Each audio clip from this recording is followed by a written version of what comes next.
அதிகாரம்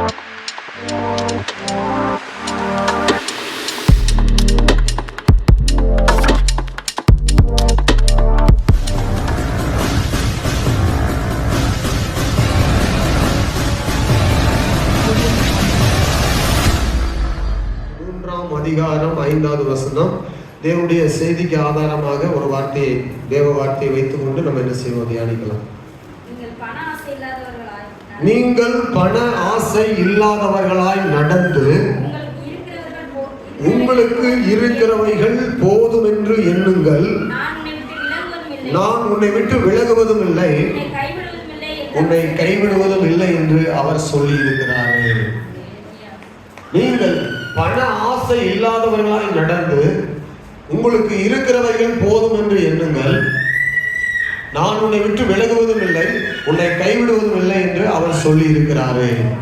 எல்லாரும் சேர்ந்து படிங்க, இந்த வசனத்தை சேர்ந்து படிங்க.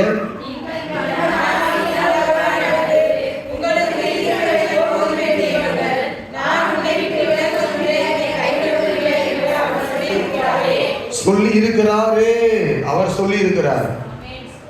இப்போ எல்லாரும் பார்க்காமலே சொல்லிடலாமா அந்த வசனம்?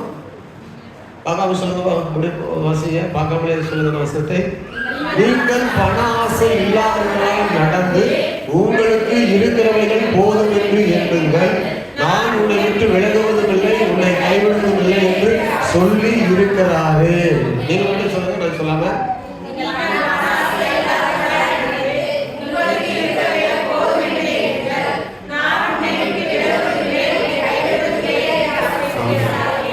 அல்லேலூயா. ஆண்கள் பக்கம் மனப்பாடமா சொல்லிருவீங்களா? பார்க்காம சொல்லுங்க. ஆண்கள் பக்கம் மட்டும் நல்லா சத்தமா சொல்லுங்க பாப்போம்.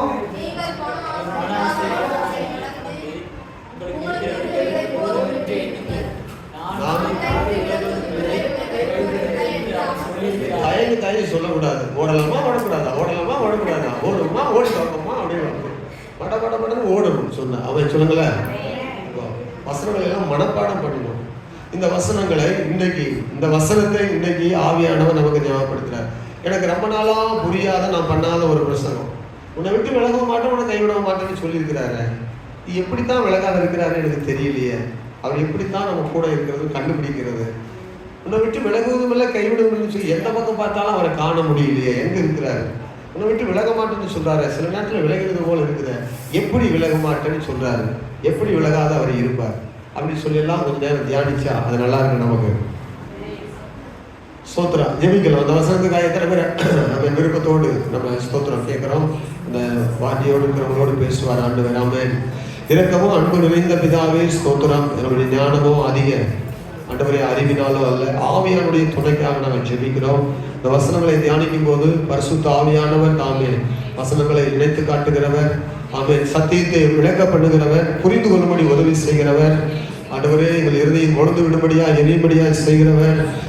எங்களோடு கூட இருக்கிறதை நாங்கள் அறிந்து கொள்ள உதவி செய்யும்படியா ஜெபிக்கிறோம். உடைய நாமத்தை மையப்படுத்தும். கர்த்தர்களோடு பேசும். இயேசுவின் நாமத்தில் பிதாவே. ஆமென். சொல்லலாமே?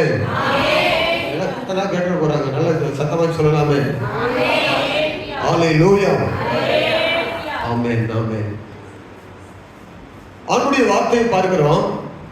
நீங்கள் பண ஆசை இல்லாதவர்களாய் நடந்து உங்களுக்கு இருக்கிறவைகள் போதும் என்று எண்ணுங்கள்.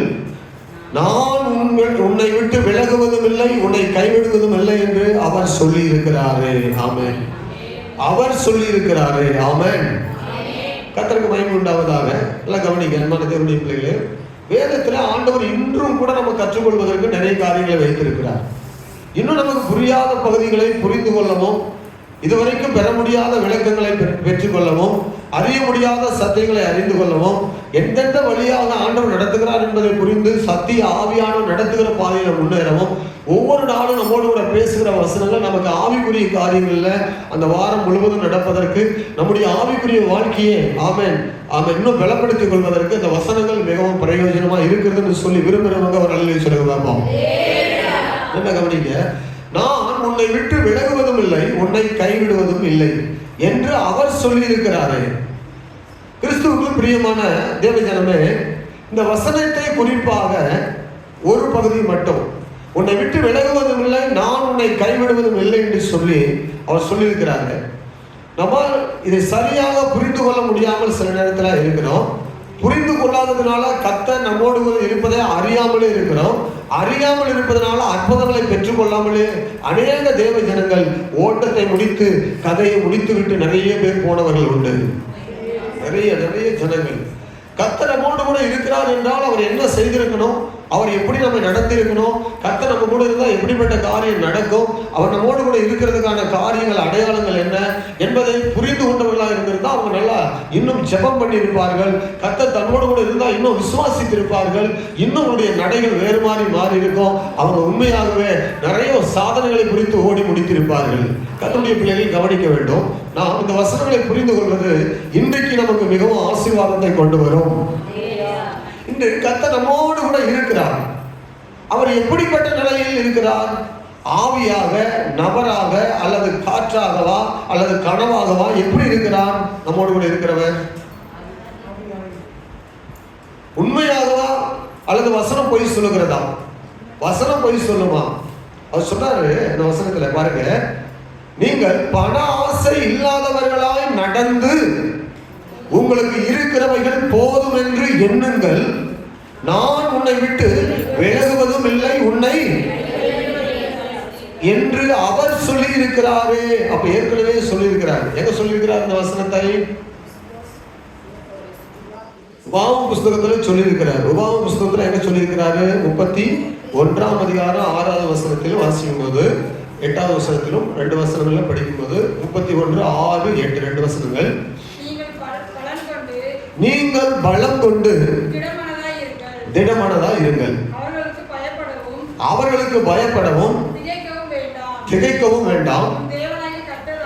உன் தேவனாகிய கர்த்தர் தாமே உன்னோடு கூட வருகிறார். அவர் உன்னை விட்டு விலகுவதும் இல்லை, உன்னை கைவிடுவதும் இல்லை என்று சொன்னார். ஆமென். இப்ப பாருங்க 8ஆம் வசனம். கர்த்தர் தாமே உனக்கு முன்பாக போகிறவர், அவர் உன்னோடு இருப்பார். அவர் உன்னை விட்டு விலகுவதும் இல்லை, உன்னை கைவிடுவதும் இல்லை. 8ஆம் வசனத்துல மறுபடியும் யோசுவா 1:5 சொல்லப்பட்டிருக்குது. யோசுவா 1:5 நீ உயிரோடு இருக்கும் நாளெல்லாம் ஒருவனும் உனக்கு முன்பாக எதிர்த்து நிற்பதில்லை. நான் மோசேயோடு இருந்தது போல உன்னோடு இருப்பேன். நான் உன்னை விட்டு விலகுவதும் இல்லை, உன்னை கைவிடுவதும் இல்லை. ஆண்டவர் சொன்னாரு இந்த வசனங்களை 4 இடத்துல வேத பகுதியில் பார்க்கிறோம். வேத புஸ்தகத்தில் எத்தனை இடத்துல பார்க்கிறோம்? அநேக வசனங்கள் 4 இடத்துல இருக்கிறதை பார்க்க முடியாது. இது ஒரு முக்கியமான வசனம். ஏன்னா கர்த்தர் இந்த உலகத்துல தேவ ஜனங்களோடு இருப்பதற்கு ரொம்ப உறுதிப்படுத்துவதற்கு மீண்டும் இந்த வார்த்தையை சொல்லுகிறார். அல்லேலூயா. ஆண்டவர் நம்மோடு கூட இருக்கிறேன், உன்னை விட்டு விலகுவதும் இல்லை, உன்னை கைவிடுவதும் இல்லைன்னு சொல்லியிருக்கிறார். அப்போ சொல்லி இருக்கிறார் என்றால் நிச்சயமாகவே அவர் நம்மை நடத்துவார், நம்ம கூடவே இருப்பார். ஆமென். என்ன பிரச்சனைனா நம்ம கண்களில காணக்கூடிய அளவுக்கு ஒரு நபராக நம்மோடு கூட நடக்காதனால அவர் எப்படி இருக்கிறார் என்பது கேள்வி நமக்கு வரும். வேத புஸ்தகத்துல கர்த்தர் கூட இருக்கிறார் என்பதை அறிந்து கொள்ள முடியாதவனாக ஒரு மனுஷன் இருந்தான். அது போலதான் இன்னைக்கு அநேகர் அறிந்து கொள்ள முடியாம இருக்கிறோம். ஒரு மனுஷன் கேட்கிறாரு பாருங்க, ஒரு கேள்வியோடு ஒரு வசனத்தை சொல்றாரு. 28ஆம் அதிகாரம் ஆதியாகம புஸ்தகம் 16ஆம் வசனம் 28-16 சொல்றாரு பாருங்க, கூட இருக்கிறதா அவரால் அறிய முடியல, ஆனா கூட இருந்திருக்கிறார். யாக்கோபு நித்திரை தெளிந்து மெய்யாகவே நான் இருக்கிறேனே, இந்த ஸ்தலத்தில் இருக்கிறார் என் கூட, இதை நான் அறியாத இருந்தேன். இப்ப நிறைய பேர் என்னன்னா, இப்ப ஆண்டவர் நம்மோடு கூட இருக்கிறார். எத்தனை பேர் விசுவாசிக்கிறீங்க? ஆனா நம்ம அறியல. யோவான் சொன்னாரு, நீங்கள் அறியாத ஒருவர் உங்கள் நடுவில் நின்று கொண்டிருக்கிறார். பாருங்க, சத்தமே வரல. கர்த்தர் கூட இருக்கிறாருன்னா எவ்வளவு பெரிய சத்தம் வந்திருக்கணும். போய்ங்க, இதை நான் அறியாத இருந்தேன், மெய்யாகவே கூட இருக்கிறார், இந்த ஸ்தலத்தில் இருக்கிறார், என் கூட நைட்டெல்லாம் நான் படுத்திருந்தேன், என் கூட ஒரு பாதுகாப்பா இருந்திருக்கிறார். இதை நான் அறியாது இருந்துட்டேனே, என் தேவன் என்னை கைவிட்டிருப்பாரோன்னு சொல்லி நான் நிறைய நேரத்தில் புலம்பலோடு படித்தேனே. கர்த்தர் மெய்யாகவே இந்த ஸ்தலத்தில் இருக்கிறார். அப்ப கர்த்தர் யாக்கோபோடு கூடவே இருந்து நடத்தினார். ஆமென். அல்லேலூயா. சொன்னாரு, நீ போ, உன் கூட வருவேன், நீ திரும்ப உன் தேசத்துக்கு வருவேன், நான் நீ போகிற இடத்துல கூட இருப்பேன், நிச்சயமா உங்க தேசத்துக்கு திரும்ப வருவேன்னு சொல்லி மறுபடியும் சொல்றாரு யாக்கோபு இடத்துல. சரிங்களா? இப்போ ஆண்டவர் அந்த பழைய ஏற்பாட்டு நாட்களிலே அவ்வப்போது பரிசுத்தவான்களோடு குறிப்பிட்ட நேரங்களில் வந்திருக்கிறாரு, தங்கி இருக்கிறாரு, பேசி இருக்கிறாரு, போயிருக்கிறாரு. ஆனால் இப்போது உன்னை விட்டு விலகாமல் இருப்பேன்னு சொல்றாரு, உன்னை விட்டு கைவிடாமல் இருப்பேன்னு சொல்றாரு. அப்போ விலகாமலும் கைவிடாமலும் எப்படி இருக்கிறார்? அவரால் எப்படி இருக்க முடியும்? இதை இன்னொருவர் கேட்கிறாரு, இன்னொருவர் இப்படி கேட்கிறாரு, நீ எங்க கூட இருந்தா இப்படியா நடக்கும்? கிதியோன் கேட்கிறாரு, நியாயாதிபதிகள் புஸ்தகம் 6:13 இவரு ஒரு கேள்வி கேட்கிறாரு, என் கூட இருக்குன்னா எப்படி நடந்திருக்கும்? நியாயாதிபதிகள் 6:13 வாசிங்க. அப்பொழுது கிதியோன் அவரை நோக்கி, என் ஆண்டவரே, கர்த்தர் எங்களோடு இருந்தார், இவையெல்லாம் எங்களுக்கு நேரிடுவானே. இதெல்லாம் எங்களுக்கு, நீ எங்க கூட இருப்பேன்னு சொன்னீங்களா, கூட இருப்பேன்னு சொன்னீங்களா, உன்னோட தான் இருக்கிறேன், நான் உன் கூட இருக்கிறேன்னு சொல்லி இப்ப கூட சொல்றீங்களா, எங்க கூட இருந்தா இதெல்லாம் ஏப்பா நேரிடுது? கர்த்தர் எங்களை எகிப்திலிருந்து கொண்டு வர. சரி, போதும். நிறைய காரியங்களையும் சொல்லார். எங்களை கைவிடலையா, நாங்கள் அடிமையாகலையா, எங்களுக்கு தானியம் இல்லாமல் போகலையா, நாங்கள் விரட்டப்படவில்லையா, எங்களை கொல்லவில்லையா, அடிக்கவில்லையா, எங்களை சிதறடிக்கவில்லையா. அப்போ கர்த்தர் எங்களோடு கூட இருந்தா இதெல்லாம் ஏன் நடக்குது? அவர் கேட்கிறாரு, இதெல்லாம் நடக்குமா கர்த்தர் எங்க கூட இருந்தா அப்படின்னு அவர் ஒரு கேள்வி கேட்கிறாரு. அப்போ ஒருவர் சொல்றாரு, என் கூடவே இருக்கிறாரு, நான் அறியாத இருந்தேன், என் கூட இருக்கிறேன்னு சொல்றீங்க, இதெல்லாம் நடக்குமா கூட இருந்தா அப்படின்னு கேட்கிறாரு. அப்போ ஆணுடைய பிள்ளைகள் நிறைய காரியங்களை நம்ம கவனிக்க வேண்டும். சில காரியங்களை செய்கின்ற போது தேவ ஜனங்களோடு அவர் இராமல் போக வேண்டிய ஒரு கட்டாயம் வருது. அதனால அந்த நிலைமையில தான் அவங்க கைவிடப்படுறாங்க. அவ்வப்போது வந்து சந்தித்து சென்றவர் பழைய ஏற்பாட்டு நாட்களில் இப்போது கூடவே இருக்க விரும்புகிறார். பழைய ஏற்பாட்டு அந்த நாட்களிலே அவர் சொன்னாரு, உன்னை விட்டு விளைவதில் உன்னை கைவிடுவதில்லை. ஏனென்றால் பிரயாண பாதையில இப்போ எங்க அவங்க எகிப்தில் இருக்கும்போது சொல்லலை, நல்ல கவனிங்க, அவங்க எங்க இருக்கும்போது சொல்லலை, ஆண்டவருக்கு மகிமை. நானும் ஒரு தலையணை போட்டு கொஞ்ச நேரம் அப்படியே படுத்து எழுப்பி கொஞ்ச நேரம் கழிச்சு அப்படி எழுப்பி 2 வாரத்தை சொல்லி ஜெபம் பண்ணலாம்னு நினைக்கிறேன். அவனிங்க இப்போ வனாந்திரத்துல பிரயாணத்தை தொடங்கின உடனே ஆண்டு சொல்ல ஆரம்பிக்கிறாரு. என்ன சொல்றாருன்னா, உங்களை விட்டு விலகுவதும் இல்லை, நீங்களை ஏன் அப்படி சொல்றாருன்னா, உங்களை விட்டு விலகாத கைவிடாத இருக்குன்னு சொன்னா, இப்போ இஸ்ரவேல் ஜனங்களுக்கு அந்த பிரயாணம் வருகிற பாதையானது கூடவே இருக்க விரும்புறாரு. ஏன் விரும்புறாருன்னா, பிரயாண பாதைகள் எல்லாம் கடினமா இருக்குது, எதிரிகள் சுற்றிலும் நிறைய இருக்கிறார்கள், தேவைகள் ஏராளம் இருக்குது. ஆகவே கூடவே இருந்து நடத்தும்படியாக ஜனங்களுக்கோடு கூட இருக்க விரும்பினாரு. அதனாலதான் யாத்ராம புஸ்தகத்துல உங்க கூட இருக்க போறேன்னு சொன்னார். என்ன செய்தார்னா, நிரந்தரமா வந்து நான் இருக்க போறேன்னு சொன்னார். யாத்ராமம் 25:8. இப்ப அவர்களை பார்த்துட்டு நம்ம இடத்துல வரலாம். அவர்கள் நடுவிலே நான் வாசம் பண்ண எனக்கு ஒரு பரிசுத்த ஸ்தலத்தை உண்டாக்குவீர்களாக. அப்போ வந்து கர்த்தர் நிரந்தரமா கூட இருக்கும்படி விரும்பினாரு. நான் வந்து கூட விலகாமல் இருப்பேன்னு சொன்னாரு. அப்ப அதுக்கு என்ன செய்யுங்கன்னா, உங்க நடுவில் நான் இருப்பதற்கு ஒரு பரிசுத்த ஸ்தலத்தை உண்டு பண்ணுங்கன்னு சொன்னாரு. அல்லேலூயா. முதலாவது அவர் எங்க காணப்பட்டாரு? இஸ்ரவேல் ஜனங்கள் அந்த எகிப்தை விட்டு புறப்பட்டு வெளியே வரும்போது அவர் முதல்ல எங்க காணப்பட்டாரு? அவங்க நடுவில் இல்லை. எங்க காணப்பட்டாருன்னா, வேதத்துல வாசிக்கும் போது 16ஆம் அதிகாரம் யாத்திராம புஸ்தகத்துல 1 வசனங்களா சொல்லிட்டு வரேன், கொஞ்சம் சொல்லிட்டு வந்துட்டு இப்போ வருவோம். அவர் எப்போ எங்க இருந்தாருன்னா 16:10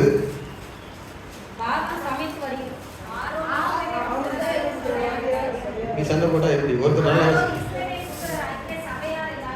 ஆரோனுக்கும் சபையாராகிய இஸ்ரவேல் புத்திரர் யாவருக்கும் இதை சொல்லுகிற போது அவர்கள் வனாந்தர திசையாக திரும்பி பார்த்தார்கள். அப்பொழுது கர்த்தருடைய மகிமை எங்கே காணப்பட்டது? இது இந்த மகிமை என்பதுதான் கர்த்தருடைய பழைய ஏற்பாட்டில் இயேசுவையும் அவருடைய ஆளுகையும் அவருடைய மகிமை குறிக்குது. முதலாவது அவங்க எகிப்தை விட்டு புறப்படும் போது மேகத்துல வந்து மகிமை, தேவ மகிமை காணப்பட்டது. முதலாவது எங்க வந்து காணப்படுகிறது? இப்போ இவங்க சொல்றாரு, அடுத்தது மேகத்துல இருந்த ஆண்டவர் எங்க வந்துட்டாருன்னா, இப்ப யாத்திராமம் 24:16 வாசிக்கும் போது கொஞ்சம் கீழே இறங்கி வராரு. மேகத்தை விட்டு கொஞ்சம் கீழே இறங்கி வராரு. வாசிக்க பார்ப்போம். கர்த்தருடைய மகிமை இப்போ மேகத்துல உயரமா இருந்து மோசேய மலைக்கு வர சொல்லிட்டு மலையில இறங்கி வருது மகிமை. அப்ப மகிமைன்னா என்ன அர்த்தம் பாருங்க. மலையில இறங்கி வருது. மேகம் 6 நாள் அதை மூடி இருந்தது. அப்போ அவர் வந்து பக்கத்துல இருந்து அந்த மகிமையில மேகத்துல இருந்து அவர் கூப்பிடுறாரு. முதல் ஸ்டெப் வானத்துல மேகத்துல அவர் வந்தார் மகிமையில. ரெண்டாவது அடுத்த ஸ்டெப்பு சீனாய் மலையில மகிமை இறங்கி வந்து அம்மா உசையோடு பேசுறாரு. அடுத்தது இப்பதான் சொல்றாரு, அடுத்த அதிகாரத்துல தான் சொல்றாரு, இப்படியெல்லாம் நான் அங்கங்க வந்துட்டு போக விரும்பல, உங்க கூடவே உங்க நடுவே இருக்கிறேன், உங்க கூடவே நான் இருக்க விரும்புறேன் அப்படின்னு சொன்னாரு. அப்ப கூடவே இருக்கிறதுக்காக தான் 25ஆம் அதிகாரம் 8ஆம் வசனத்துல சொல்றாரு, என்ன சொல்லி உங்கள் நடுவில் எனக்கு ஒரு வாசஸ்தலத்தை உண்டு பண்ணுங்க. இப்போ யாத்திராகமம் 40:34 வாசிக்கும் போது இப்ப என்ன செய்யறாரு, அப்பொழுது ஒரு மேகம் ஆசரிப்பு கூடாரத்தை மூடினது, கர்த்தருடைய மகிமை வாசஸ்தலத்தை நிரப்பிற்று. இப்போ உங்க நடுவே வந்து வாசம் பண்ணுவேன்னு சொன்னவர் ஆசரிப்பு கூடாரத்தை நிறுவி கட்டின உடனே அந்த வாசஸ்தலத்துக்கு உள்ள வந்து தேவ மகிமை நிரப்பி ஆளுகை செய்ய ஆரம்பித்தது. ஆமென். ஸ்டெப்பா புரியுதா உங்களுக்கு? முதல்ல மேகத்தில் இருக்கிறாரு, அடுத்தது சீனாய் மலைக்கு இறங்கி வர்றாரு அந்த மகிமையில, அடுத்தது நடுவில் வாசஸ்தலத்தை உண்டு பண்ணுங்க கூடவே இருக்கிறேன்னு சொல்றாரு. ஆசிரியப்பு கூடாத நிறுவனோட மகிமையாய் வந்து உள்ள இறங்கி அங்க வாசம் பண்றாரு. இன்னும் நம்ம தெளிவா வாசிக்க போனீங்கன்னா இப்போ வாசிக்கிறது நேரம் இல்லை, நான் கொஞ்சம் சொல்லிட்டு போறேன். 34ஆம் அதிகாரத்தில் வாசிக்கும் போது கிருபாசனத்தை செய்யுங்க, கிருபாசனத்தை செய்து பொன்னினால ஒரு மூடி உண்டு பண்ணுங்க, 2 பக்கத்துல கேருபீன்கள் இருக்கட்டும், கேருபீன்கள் ஒருவரை பார்க்கும்படியா இருக்கட்டும், சட்டைகள் விரித்திருக்கட்டும், சட்டைகள் விரித்திருக்கிறது ஒருவரை பார்க்கும்போது உடன்படிக்கை பற்றியே 2 பேருடைய முகமும் நோக்கி இருக்கட்டும். அந்த இடத்துல மகிமையாய் நான் வந்து தங்கி அந்த கிருபாசனத்தின் மீதுல அமர்ந்திருப்பேன்னு குறிப்பா சொல்றாரு. சரிங்களா? அதை நீங்க 34 அப்படி வாசித்துக் கொள்ளலாம். சரி, இப்போ அதோட விட இப்படி வந்து ஆசரிப்பு கூடாரத்துல தேவ மகிமையா இறங்கி வந்தார். ஆசரிப்பு கூடாரம் எங்கெல்லாம் மாற்றி மாற்றி போட்டு கொண்டு வந்தாங்களோ வனாந்திரத்துல அப்படியே மாறி மாறி போடும்போது ஆசரிப்பு கூடாரத்துல வந்து கொண்டே இருந்தார். அல்லேலூயா. அப்போ ஆசரிப்பு கூடாரம் முடிந்ததா, கானானுக்குள்ள வந்துட்டாங்க. இப்ப எங்க வந்துட்டாங்க? புரிஞ்சவங்க மட்டும் ஒரு அல்லேலூயா சொல்லுங்க பாப்போம். சரி, ஆசரிப்பு கூடாரம் பெயர்த்து மாற்றி மாற்றி போடப்பட்டு உருண்டோடி நகர்ந்து கொண்டே வந்தது. இப்ப ஆசரிப்பு கூடாரம் முடிந்து இப்ப ஆசரிப்பு கூடாரமானது இல்லாமல் இப்ப ஆலயம் கட்ட ஆரம்பித்தார். யாருடைய காலத்துல? தாவீது விரும்பினார், தாவீது கட்டவில்லை, ஆனாலும் சாலமோன் கட்டினான். 1 ராஜாக்கள் 8ஆம் அதிகாரத்துக்கு வருகின்ற போது இந்த ஆசரிப்பு கூடாரத்தில் இருந்த தேவனுடைய மகிமை, தேவன் தங்கியிருந்த ஸ்தானத்தை 8ஆம் அதிகாரம் 10-11 வசனங்களை வாசிக்கும் போது அப்பொழுது ஆசாரியர்கள் பரிசுத்த ஸ்தலத்திலிருந்து புறப்படுகையில் மேகமானது கர்த்தருடைய ஆலயத்தை நிரப்பிட்டு மேகத்தை நிமித்தம் ஆசாரியர்கள் ஊழியம் செய்வதற்கு அந்த தேவ மகிமை ஆலயத்துக்குள்ள வந்ததுனால அவர்கள் நிற்க கூடாமல். இப்ப அந்த மகிமை எங்க வந்துருச்சு சொல்லுங்க, எங்க வந்துருச்சு? இப்ப வரிசையா நீங்க சொல்லிருவீங்க. தேவன் வந்து வாசமான விரும்பினார், மேகத்துல மகிமையா காணப்பட்டார், மோசேக்கு மலையில இறங்கி வந்தார், அப்புறம் ஆசரிப்பு கூடாரத்துல பாளையத்துக்குள்ள வந்தார் ஜனங்களோடு கூட. ஆலயம் புரண்டு வந்து புறப்பட்டு கானானுக்கு வந்தார்கள். கானானுக்குள்ள ஆலயம் கட்டப்பட்டது, ஆலயத்துக்குள்ள வந்து தங்கிட்டார். அவர் ஏதாவது மாற்றம் பண்ணிருக்கிறாரா சொல்லுங்க? ஏதாவது மாறி இருக்கிறாரா? நிறைய பேர் கீழே பார்க்கறதுனால எனக்கு ஆச்சரியமா இருக்கு. அவர் சொன்னாரு வரல, அதுதான் மாறி இருக்கிறாரா? சொன்னா வந்தாரு, கூடவே இருந்தாரு, ஆலயத்துக்குள்ள வந்துட்டாரு. இப்ப பாருங்க, இந்த ஆலயம் இடிக்கப்பட்டது. ஆலயம் என்ன செய்யப்பட்டது? இடிக்கப்பட்டது. ஆலயம் இடிக்கப்பட்ட போது தேவனுடைய உடன்படிக்கை பெட்டி கொண்டு போகப்பட்டது. எங்க போச்சுன்னே தெரியல. எரேமியா புஸ்தகத்தில் சொல்லப்படுது, அதை கொண்டு போய் ஒளித்து வைன்னு சொல்லி ஆண்டவர் வந்து யார் இடத்துல சொல்றாரு? ஆசாரியனாகிய ஒரு குடும்பத்தின் இடத்துல சொல்றாரு. அந்த உடன்படிக்கை பெட்டி கொண்டு போய் ஒளித்து வச்சுட்டாங்க. அந்த ஆசரிப்பு கூடாரம் எல்லாம் இடிக்கப்பட்டு போயிடுச்சு. இப்போ மகிமை எங்க போயிடுச்சு அப்படின்னா, இப்போ மகிமை எங்க போயிடுச்சு? இப்போ வரோம் எசேக்கியேல் புஸ்தகம் 11ஆம் அதிகாரம் 23ஆம் வசனத்துல வரும்போது 11:23 இது வந்து நீங்க ஒரு கர்த்தருடைய மகிமை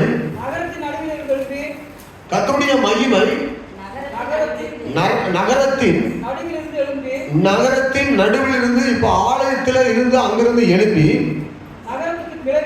நகரத்துக்கு கிழக்கே மலையின் மேல் என்ன செய்தது? போய் என்ன செய்தது? மலையின் மேல் அந்த மகிமை போய் என்ன செய்தது? எருசலேமுக்கு கிழக்கு உள்ள மலையின் மேல போய் அந்த மகிமை நின்றது. அவ்வளவுதான். இந்த மகிமை அதுக்கு பிறகு பார்க்க முடியல. இந்த மகிமை என்ன செய்ய முடியல.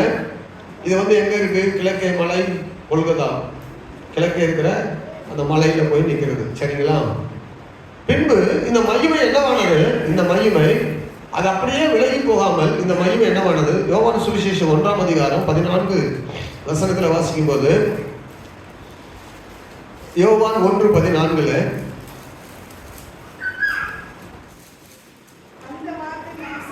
அந்த வார்த்தை மாம்சமாகி கிருபையினாலும் சத்தியத்தினாலும் நிறைந்தவராய் நமக்குள்ளே வாசம் பண்ணினார். அவருடைய மகிமையை கண்டோம். அது பிதாவுக்கு ஒரே பேரானவருடைய மகிமைக்கு ஏற்ற மகிமையாகவே இருந்தது. அல்லேலூயா சொல்லுங்க. இப்ப ஆண்டவர் எங்க வந்துட்டாரு? கிருபையும் சத்தியமும் நிறைந்தவராய் நமக்குள்ளே வந்து வாசம் பண்ணினார். அவருடைய மகிமை எப்படிப்பட்ட மகிமையா இருந்தது? தேவன் பிதாவாகிய தேவனுக்கு ஏற்ற மகிமையாகவே அந்த மகிமை இருந்தது. இப்பொழுது அவர் நமக்குள்ளே வந்து வாசம் பண்ணினார் என்று வேதம் சொல்லுகிறது. ஆமென். அதே 1ஆம் அதிகாரத்துல 17 வசனத்தை வாசிக்கும்போது, 18ஆம் வசனம் வாசிக்கும்போது, யோவான் தேவனை ஒருவனும் ஒரு காலம் கண்டதில்லை, பிதாவின் மடியில் இருக்கிற ஒரே பேரான குமாரனை அவரை வெளிப்படுத்தினார். எப்படி எனில், நியாயப்பிரமாணம் மோசையின் மூலமாய் கொடுக்கப்பட்டது, கிருபையும் சத்தியமும் இயேசு கிறிஸ்து மூலமாய் உண்டாகி அவர் நமக்கிலே வந்து வாசம் பண்ணினார். இப்போ மகிமையை கண்டார்கள், மேகத்தை கண்டார்கள், ஆனால் பிதாவுடைய முகத்தை ஒருவரும் காணவில்லை. கூட இருக்கிறன்னு சொன்னாரு. அவர் மகிமையாக வந்து தங்கியிருந்தார். எப்படி தங்கியிருந்தார்? மகிமையாக தங்கியிருந்தார். ஒருத்தர் ரூபமாக முகத்துல பார்க்க முடியல, ஆனா தேவ மகிமை இருந்த இடத்தெல்லாம் பயங்கரமான அற்புதங்களும் அடையாளங்களும் நடந்தது. அந்த உடன்படிக்கை பெட்டி போன இடத்தெல்லாம் அற்புதம் நடந்துச்சு. அந்த உடன்படிக்கை பெட்டி வைக்கப்பட்ட இடத்துல யாரெல்லாம் மீறுதலாக உட்பட்டு உள்ள போயிட்டு அங்க என்ன செய்ய ஆசாரிய ஊழியம் செய்யப்படாங்களோ அவரெல்லாம் மரித்து போவார்கள் என்று கத்த சொன்னார். அந்த உடன்படிக்கை பெட்டி இருக்கிற ஆலயத்துல அந்நிய அக்னியை யார் கொண்டு வந்தாங்களோ 2 பேர் அந்த ஆலயத்துல மரித்து போனாங்க. நாதாபும் அபியும் ஒரே நேரத்துல யார் என்ன செய்தார்கள்? 2 பேரும் ஒரே நேரத்துல செத்து போனாங்க. இந்த அஜாக்கிரதையா இருக்கிறவர்கள், அசட்டை பண்ணுகிறவர்கள், நிர்விசமானமா இருக்கிறவர்கள், தேவ சமூகத்துல இருக்கிறவங்க, அவங்க உண்மையா இருக்க முடியாது.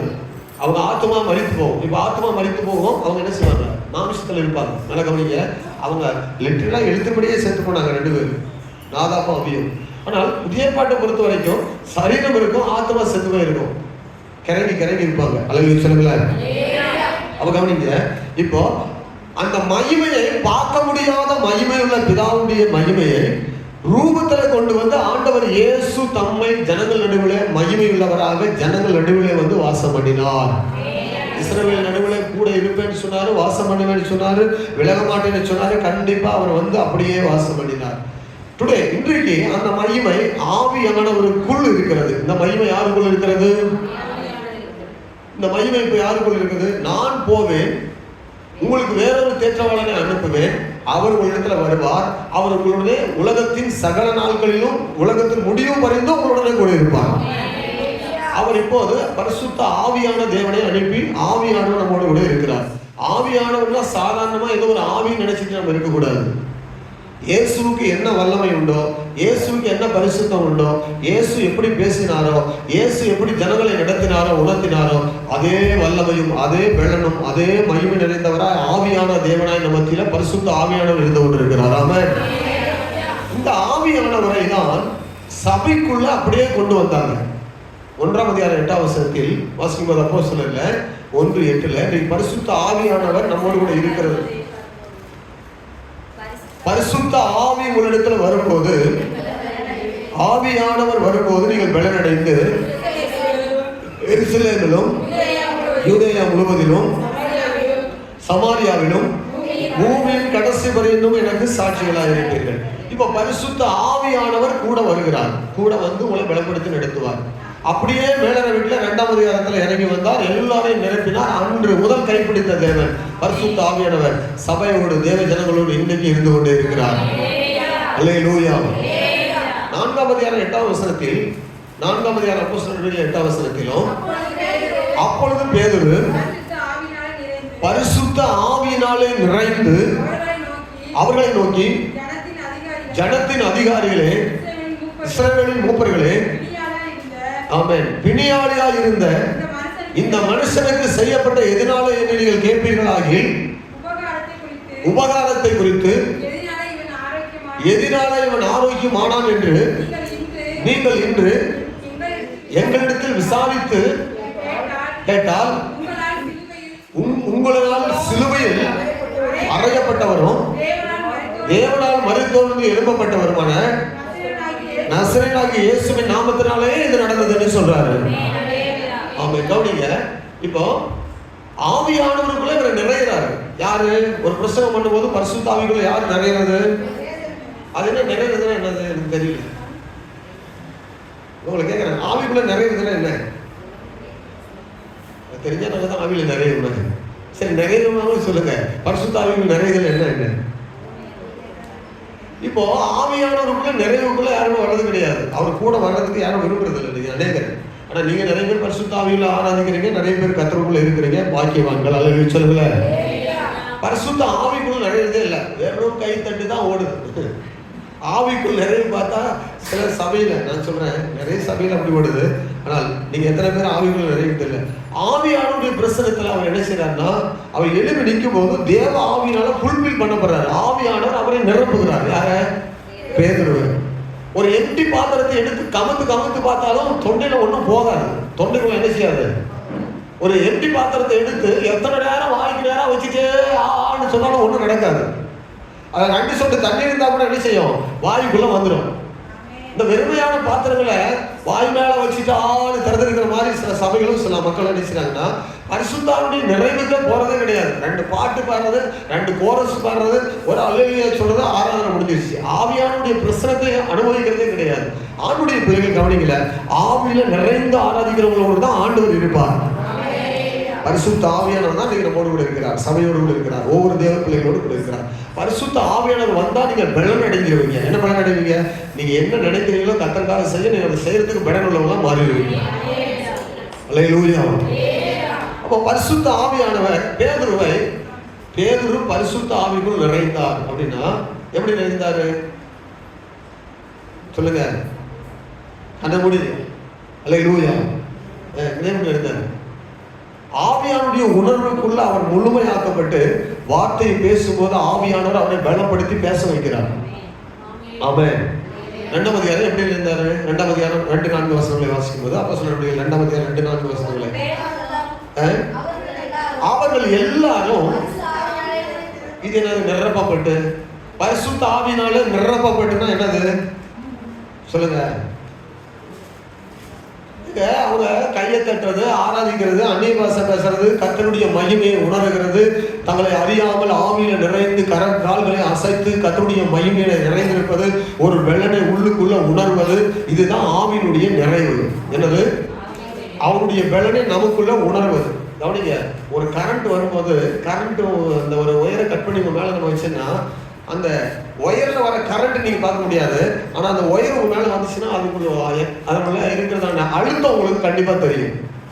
பரிசுத்த ஆவியானவர் உங்க மேல வந்துட்டாவே கவனிங்க, அவங்களுக்கு தெரிய மாட்டார், வெளியில பக்கத்துல நிக்கிறத காண முடியாது. ஆனா அந்த உணர்வை கண்டிப்பா நீங்க கட்டுப்படுத்தவே முடியாது.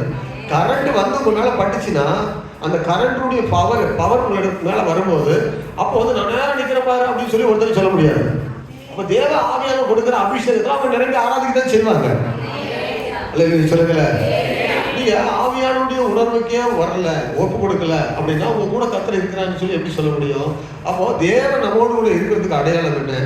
சபையில நம்ம ஆவியில நிறைந்து இருக்கிற ஒரு அனுபவம். 2ஆம் அதிகாரம் அவங்க எல்லாம் பரிசுத்த ஆவியினால நிரப்பப்பட்டாங்க. அடுத்த வசனம் 4ஆம் வசனம், மறுபடியும் 2ஆம் வசனத்துல சொன்னாரு அவங்க எல்லாம் பரிசுத்த ஆவியினால் நிரப்பப்பட்டு, மறுபடியும் 4ஆம் வசனத்துல சொன்னாரு அவர் எல்லாம் பரிசுத்த ஆவியினால் நிரப்பப்பட்டு. இந்த மகிமை தேவாலயத்தை நிறைத்தது இல்லையா? இந்த மகிமை என்னத்தை நிறைத்தது? தேவாலயத்தையும் ஆசீர்வதிக்கிறாரே நிறைந்திருந்தது இல்லையா? இதை ஜான் வெஸ்லி ஜார்ஜ் முல்லருடைய காலங்களில் சொல்றாங்க. லண்டன் மாநகரத்தில் இருந்த அந்த 19ஆம் நூற்றாண்டு 18ஆம் நூற்றாண்டின் இறுதி கால சபை 4 பேர் 5 பேர் ஆவி இழந்து ஆவியானவர் என்ன செய்தாங்க? எல்லாருமே விட்டுட்டாங்க. அவங்க அபிஷேகத்தை இழந்து போனாங்க. ஆவியானவர் திறந்துட்டாங்க. ஆவியானவர் அவித்து போட்டதுனால ஆவியானவர் யாரும் நிரப்ப முடியல. சேர்ந்து நான் ஒரு கூட்டமா ஜெபிக்கும் போது மறுபடியும் ஆவியானவர் நிரப்பினார். மறுபடியும் ஒரு கூட்டமா எழுப்பி ஊழியம் செய்ய ஆரம்பித்தாங்க. இப்போ 19ஆம் நூற்றாண்டுல மறுபடியும் இதே எடுப்புதல் வந்துச்சு. ஆதி நாள்களில் எப்படி ஒரு எடுப்புதல் உண்டாச்சோ அப்போஸ்தலருடைய காலங்களில 120 பேர் மத்தியில் ஆவியானவர் இறங்கினாரோ கவனிக்க. இப்பதான் விசுவாசம் ரொம்ப திருப்பி விடுவான் காதுல. ஸ்தோத்திரம். ஒண்ணுமே கேட்காத அளவுக்கு ஏன்னா இதை பெற்றுக்கொள்ளவே கூடாதுல்ல. நீங்க அறக்குறையாவே இருந்துட்டு அந்த பலனே இல்லாம போகணும்னு நிறைய பிசாசுடைய திட்டம். சபை வந்து ஆவியானுடைய பெறாமல் அபிஷேகத்தை பெறாமல் இருக்கக்கூடாது. ஸ்தோத்திரம். இல்ல கவனிங்க, என்ன சொல்ல வந்தது, மறுபடியும் அந்த மேடரை வீட்டினுடைய அனுபவம் எல்லாருக்குள்ள வந்தது, அதே அபிஷேகம். அப்படி சொல்றாங்க, அவங்க வந்து ஆராதனை நேரம் ஆகும்போது, ஆராதனை 9 மணிக்கு ஆரம்பிக்குதுன்னா அந்த சபையெல்லாம் வந்து ஜெபம் பண்ணுங்க, அபிஷேகத்துக்காக ஆராதனையில் மகிமை வரணும்னு சொல்லி ஜெபம் பண்ணுவாங்க. ஜெபிக்கும் போது கீழே வந்து அண்டர் கிரவுண்ட்ல கீழே அடுத்த ரூம்ல அறையில் ஆயத்த அறையில் போயிட்டு உலகால நின்று ஜெபம் பண்ணுவாங்க. அப்படியே அந்த ஜன்னல் மட்டத்துக்கு பார்த்தீங்கன்னா அப்படியே ஒரு மகிமை, அப்படியே பிரசனம் மேகம் போல வெண்மையா அந்த ஆலயம் முழுவதும் பிரவாகித்து இருக்கும். அப்படியே அந்த இடத்துல வந்து உட்காருகின்ற போது பாவம் உணர்வடைந்து தேசத்தினுடைய எழுப்புதலுக்காக கரங்களை உயர்த்தி ஜெபம் பண்ண ஆரம்பிப்பாங்க. அந்த மகிமையை அப்படியே உணர்ந்திருக்கிறாங்க. இந்த காலத்துல நம்ம வாழ்கிற கர்த்தருடைய பிள்ளைகளா இருக்கிறோம்னா அதே மகிமையை ஆவியானவர் நமக்குள்ள வைத்திருக்கிறார். ஆமென். நிறைய பேர் அதை வந்து அபியாசப்படுத்தவும் வெளிப்படுத்தவும் அந்த மகிமையில ஒப்பு கொடுத்து அந்த ஆவியில நிறையப்படவும் அர்ப்பணிக்காதனால அரைக்குறையாகவே, அதாவது ஒரு பாத்திரத்துல தண்ணி ஒரு ஊற்றணும், முழுமையா ஊற்றினாதான் நிரப்பப்படும்னா அந்த பாத்திரத்துல கொஞ்சமா ஊத்திட்டு அலம்பி கொண்டிருக்கிற ஒரு பாத்திரம் போல, நிரப்பப்பட்ட ஒரு பாத்திரம் போல நீங்க நிறைய சபைகள் இல்லை. அந்த அற்புதங்களை நம்ம பார்க்கணும்னா நிரப்பப்படுகிற அனுபவம் நமக்கு தேவை. பரிசுத்த ஆவிக்குள்ள அவங்க நிறைந்து அன்றைக்கு பிரசங்கம் பண்ணும் போது அந்த அற்புதத்தை எப்படி செய்தன்னு கேட்ட போது அவர் சொன்னார், இயேசுவின் நாமத்தில் நடந்ததுன்னு சொன்னாங்க. ஆமென். அதே மகிமையை நாம நிரம்பி இருக்கின்ற போது அந்த அற்புதத்தை இந்த நாட்களிலும் நாம் கை வைத்து ஜெபிக்கிற போது கர்த்தர் செய்வார். அப்ப அவருடைய வார்த்தை சொல்லுகிறது, சத்தியமும் கிருபையும் நிறைந்தவராய் வந்தவர் தம்முடைய ஆவியை அனுப்பி இன்றைக்கு அதே ஆவியுடைய நிறைவுக்குள்ள நம்ம நடத்த விரும்புகிறார். 4ஆம் அதிகாரம் அப்போஸ்தலர் 13ஆம் வசனம் 31ஆம் வசனம் 4:31. அப்போஸ்தலர் 4. அவர்கள் ஜெபம் பண்ணின போது அவர்கள் கூடியிருந்த இடம் அசைந்தது. அவர்கள் எல்லாரும் பாருங்க, இந்த வார்த்தையை ஆவியானவர் அப்போஸ்தலர் நடவடிக்கையில திரும்ப திரும்ப திரும்ப திரும்ப திரும்ப சரி இருக்கட்டும். அப்போஸ்தலர் முடிச்சா, நிருபங்கள் முடிச்சா, வெளிப்படுத்துற விசேஷம் 1ஆம் அதிகாரம் 10வது வசனத்துக்கு போகும்போது அங்கேயும் சொல்றாரு. 1ஆம் அதிகாரம் 10வது வசனத்துல வெளிப்படுத்துற விசேஷம் பைபிள்ல எழுதி முடிக்கின்ற போது அந்த வார்த்தை வருது. அது எப்படி இங்கதான் அதே நிருப்பதில் தான் கர்த்தருடைய நாள்ல ஆவிக்குள்ளான வெளிப்படுத்துற விசேஷம் 95 எழுதப்பட்டது. இயேசு வந்து மரித்து உயிரோடு எழுந்து போன பிறகு 95 ஆண்டு காலங்களுக்கு பிறகு அந்த ஆவியானவர் யோவானை நிரப்புகிறார். ஆமென். ஆவியானவர் நிரப்புதல் என்பது, புல்பில் என்பது ஆவியானவர் நம்மோடு கூட இருந்து நடத்துவதற்காக அந்த அனுபவங்களை கர்த்தர் நமக்கு தருகிறார். உங்களோடு கூட கர்த்தர் இருக்கிறேன் என்பது அடையாளம் ஆவியின் நிரம்புதல். ஆமென். 6ஆம் அதிகாரம் அப்போஸ்தலர் படிக்கலாம் 5ஆம் வசனம் 6:5. இந்த யோசனை சபையார் எல்லாருக்கும் பிரியமா இருந்தது. அப்பொழுது விசுவாசமும் சரி பரிசுத்த ஆவியில நிறைந்தவனாகிய நிரப்புதல் நிரப்புதல் நிரப்புதல் சொன்ன நிறைந்தவனாகிய, அப்ப பரிசுத்த ஆவியினால நிரப்பப்பட்டவங்களுடைய அனுபவம். பரிசுத்த ஆவியானவர் நிரப்புகிறார் நம்மை. ஆமென். பரிசுத்த ஆவியானவருக்கு முன்பதாக நம்ம வந்து ஒரு காலியான பாத்திரமாக, வெறுமையான பாத்திரமாக நம்முடைய இருதயத்தை நம்ம தருகின்ற போது பரிசுத்த ஆவியானவர் நம்ம உள்ளத்தை நிரப்பி நம்ம ஆவியில நம்ம சரீரம் முழுவதும் ஒரு பலனடைய வைத்து அவருடைய வல்லமையினால நம்ம ஆட்கொண்டு நடத்துகிறார். அதற்காக தான் அந்த ஆவியினுடைய நிரப்புதல். அப்போஸ்தலர் நடவடிக்கைகள் 7:55 வாசிக்கும் போது அவன் பரிசுத்த ஆவியினாலே நிறைந்தவனாய். சரி, இப்போ அவனும் நிறைந்தான். எப்பொழுது? ஸ்தேவான் மறுபடியும் நிறைந்தான். அப்போஸ்தலர் நடவடிக்கைகள் 10:44. இந்த வார்த்தைகளை பேதுரு பேசிக் கொண்டிருந்த போது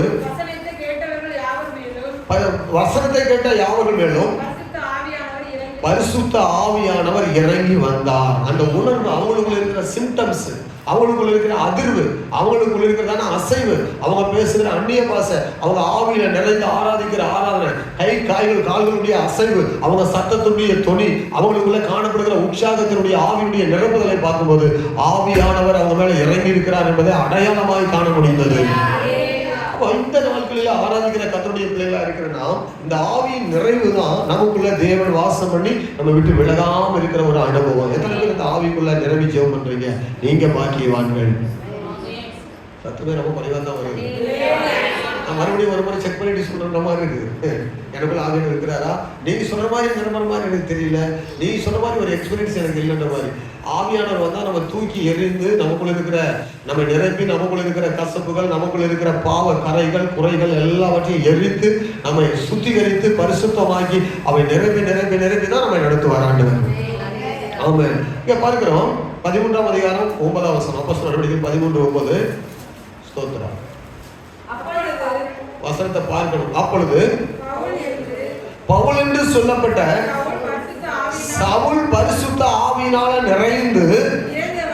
நிறைந்தவனாய் அவனை உற்று பார்த்து எல்லா பொல்லாங்கும் கபடும் நிறைந்த வஞ்சகனே அப்படின்னு சொல்லிட்டு பேசுற பிசாசின் மகனே, ஒரு பொல்லாத குணத்தை விட்டு ஓய மாட்டாயோ, இப்பொழுதே உன் கண் குருடாகணும்னு சொன்னாரு. உடனே கண்கள் குருடாயிடுச்சு.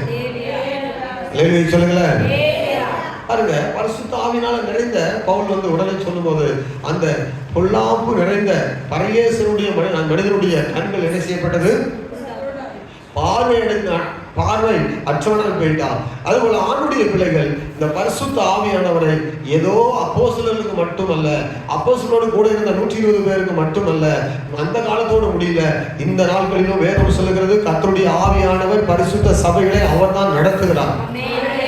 அவர் சொல்லணும், பரிசுத்த ஆவியானவரே எங்கள் சபையை நடத்தும். எப்படி சொல்லணும்? என்னை நடத்தும், எனக்குள்ளே நிறைவாய் வாரும், என்னை விட்டு கொடுக்குறேன். கையை உயர்த்தி சொல்லுங்க, எப்படி விட்டு கொடுக்குறேன்னு சொல்லணும்.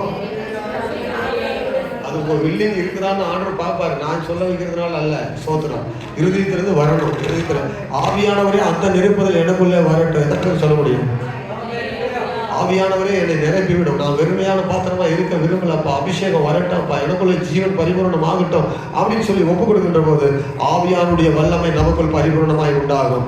அப்போ பரிசுத்த ஆவியானவர் வரும்போது நம்மோடு கூட இருந்து மரணம் வரைக்கும் நம்ம விட்டு விலகாமல் நம்ம நடத்துவார். பின்னாட்களில் வரும்போது என்ன எழுதுறாங்க? பரிசுத்த ஆவியை அவித்து போடாதிருங்க. உங்களுக்குள்ள ஆவியானவர் இருக்கிறாரா? தேவனை விட்டு நீங்க விலகி போகாதிருங்க, தேவனை விட்டு விலகாதபடி இருங்க. அப்ப அப்படி சொல்றாரு. அப்படி சொன்னதுக்கு காரணம் என்ன? அப்படி சொன்னதுக்கான காரணம் என்ன? பரிசுத்த ஆவியை ஜனங்கள் பெற்றுக்கொண்ட பிறகு ஆவியானவர் பிரியமா நடக்கணும்னா ஆவியானவர் அவரை விட்டு விலகிடுவார். கவனிங்க, பரிசுத்த ஆவியானவர் அவரை விட்டு விலகுவதற்கு ஏதுவாக அவித்து போடக்கூடாது. தேவ வார்த்தை நிராகரித்து போனா அபிஷேகமும் பண்ண மாட்டார். அபிஷேகத்தை பெற்றிருந்து தேவ வார்த்தைகளை கீழ்ப்படியாமல் அசட்டை பண்ணிட்டு போனா, கவனிங்க, அசட்டை பண்ணி கொடுத்தா ஆவியானவர் அவளை திரும்ப வந்து நிரப்பி நடத்த மாட்டார், விட்டு விலகிடுவார். அதனால சொல்ல யாக்கோபுல, பாவிகளே உங்கள் கைகளை சுத்தம் பண்ணுங்க, இருதயத்தை சுத்தம் பண்ணுங்க, நீங்கள் அவரிடத்துல சேருங்க, அவர் உங்களிடத்துல சேருவார். அவர் நம்ம இடத்துல இருக்கணும், நம்ம கூட வரணும்னா நம்ம கேட்கணும், ஆண்டவரே இன்னைக்கு நாள் முழுவதும் என் கூட நடத்துங்க. இப்படி கேட்க வேண்டும். தாகம் உள்ளவனுக்கு தண்ணீர் தரவன்னு சொன்னார் இல்லையா? தாகத்தோடு இருக்கிறவங்களை நிச்சயமா ஆண்டவர் நடத்துவார், கூட இருப்பார். அப்போ அந்த மகிமை எப்படி கூட இருந்ததோ, ஜனங்களிடத்துல இருந்த போது அற்புதங்கள் நடந்ததோ, அதே மகிமையில கர்த்தர் நம்மோடு கூட இருந்து நம்மையும் நடத்துவார். ஆமென். அவர் அவருடைய பிள்ளைகளே, அவர் நம்மோடு கூட இருந்தா என்ன நடக்கும்ன்றதெல்லாம் நிறைய இருக்குது. சரிங்களா? இப்ப ஆண்டவர் நம்ம கூட எப்படி இருந்தார்? ஆதி நாட்களில் பழைய ஏற்பாட்டில் எப்படி அவர்களை நடத்தினார்? ஆண்டவர் கூட இருப்பேன்னு சொன்னாரே, எப்படி இருந்தார்? அவர் இருந்த போது எப்படி நடத்தி வந்தார்? இவைகளை நாம் பார்த்தோம். அப்ப ஆண்டுடைய பிள்ளைகள் கவனிக்க வேண்டும். இந்த ஆவியானவர் இன்றைக்கு நம்மோடு கூட இருக்கின்ற போது நம்மையும் இவ்விதமாக நடத்துவார். அந்த அடையாளங்களும் அற்புதங்களும் நமக்குள்ளே நடந்தேறும். பரிசுத்த ஆவியானவர் இருக்கின்ற போது அப்போஸ்தலருடைய காலங்களில் நடந்த அற்புதங்களும் அடையாளங்களை கர்த்தர் நம்ம மத்தியில் அவர் செய்ய வைப்பார். ஆமென். அதனால நாம் பரிசுத்த ஆவியானவரை கேட்டு ஜெபம் பண்ணணும். நிறைய பேர் அந்நிய பாஷையில ஜெபம் பண்ணாம, ஆவியானுடைய அபிஷேகத்துல ஜெபிக்காம, ஸ்தோத்திரம், நிறைய பேர் என்ன செய்யறாங்க? கர்த்தருடைய பிரசன்னத்தை இழந்து போய் நிற்கிறாங்க. கவனிங்க, நீங்கள் எப்படின்னு தெரியல. கர்த்தருக்கு ஸ்தோத்திரம். அவன் நம்மோடு கூட இருந்தா என்ன நடக்கும்? அவர் சொல்றாரு எரேமியா புஸ்தகத்துல ஒரு வசனம் வாசிக்கிறோம். 15ஆம் அதிகாரம் 20ஆம் வசனம். எரேமியா 15:20.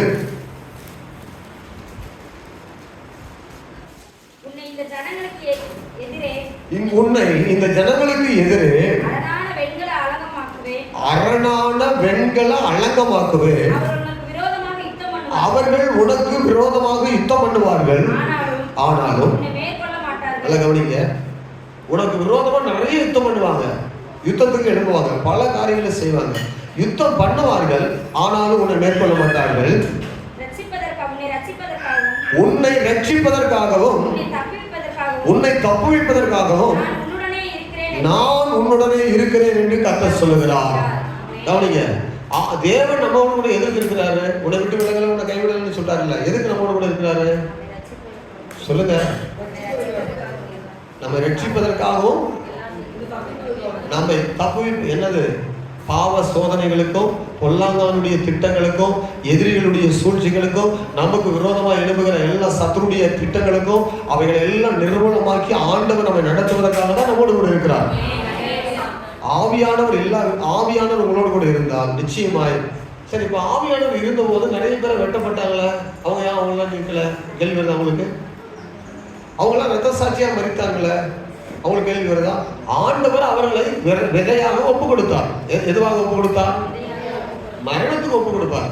ஆனா வேற தீமைகளுக்கு ஒப்பு கொடுக்க மாட்டார். நல்ல கவனிங்க, எதுக்கு ஒப்பு கொடுப்பாரு?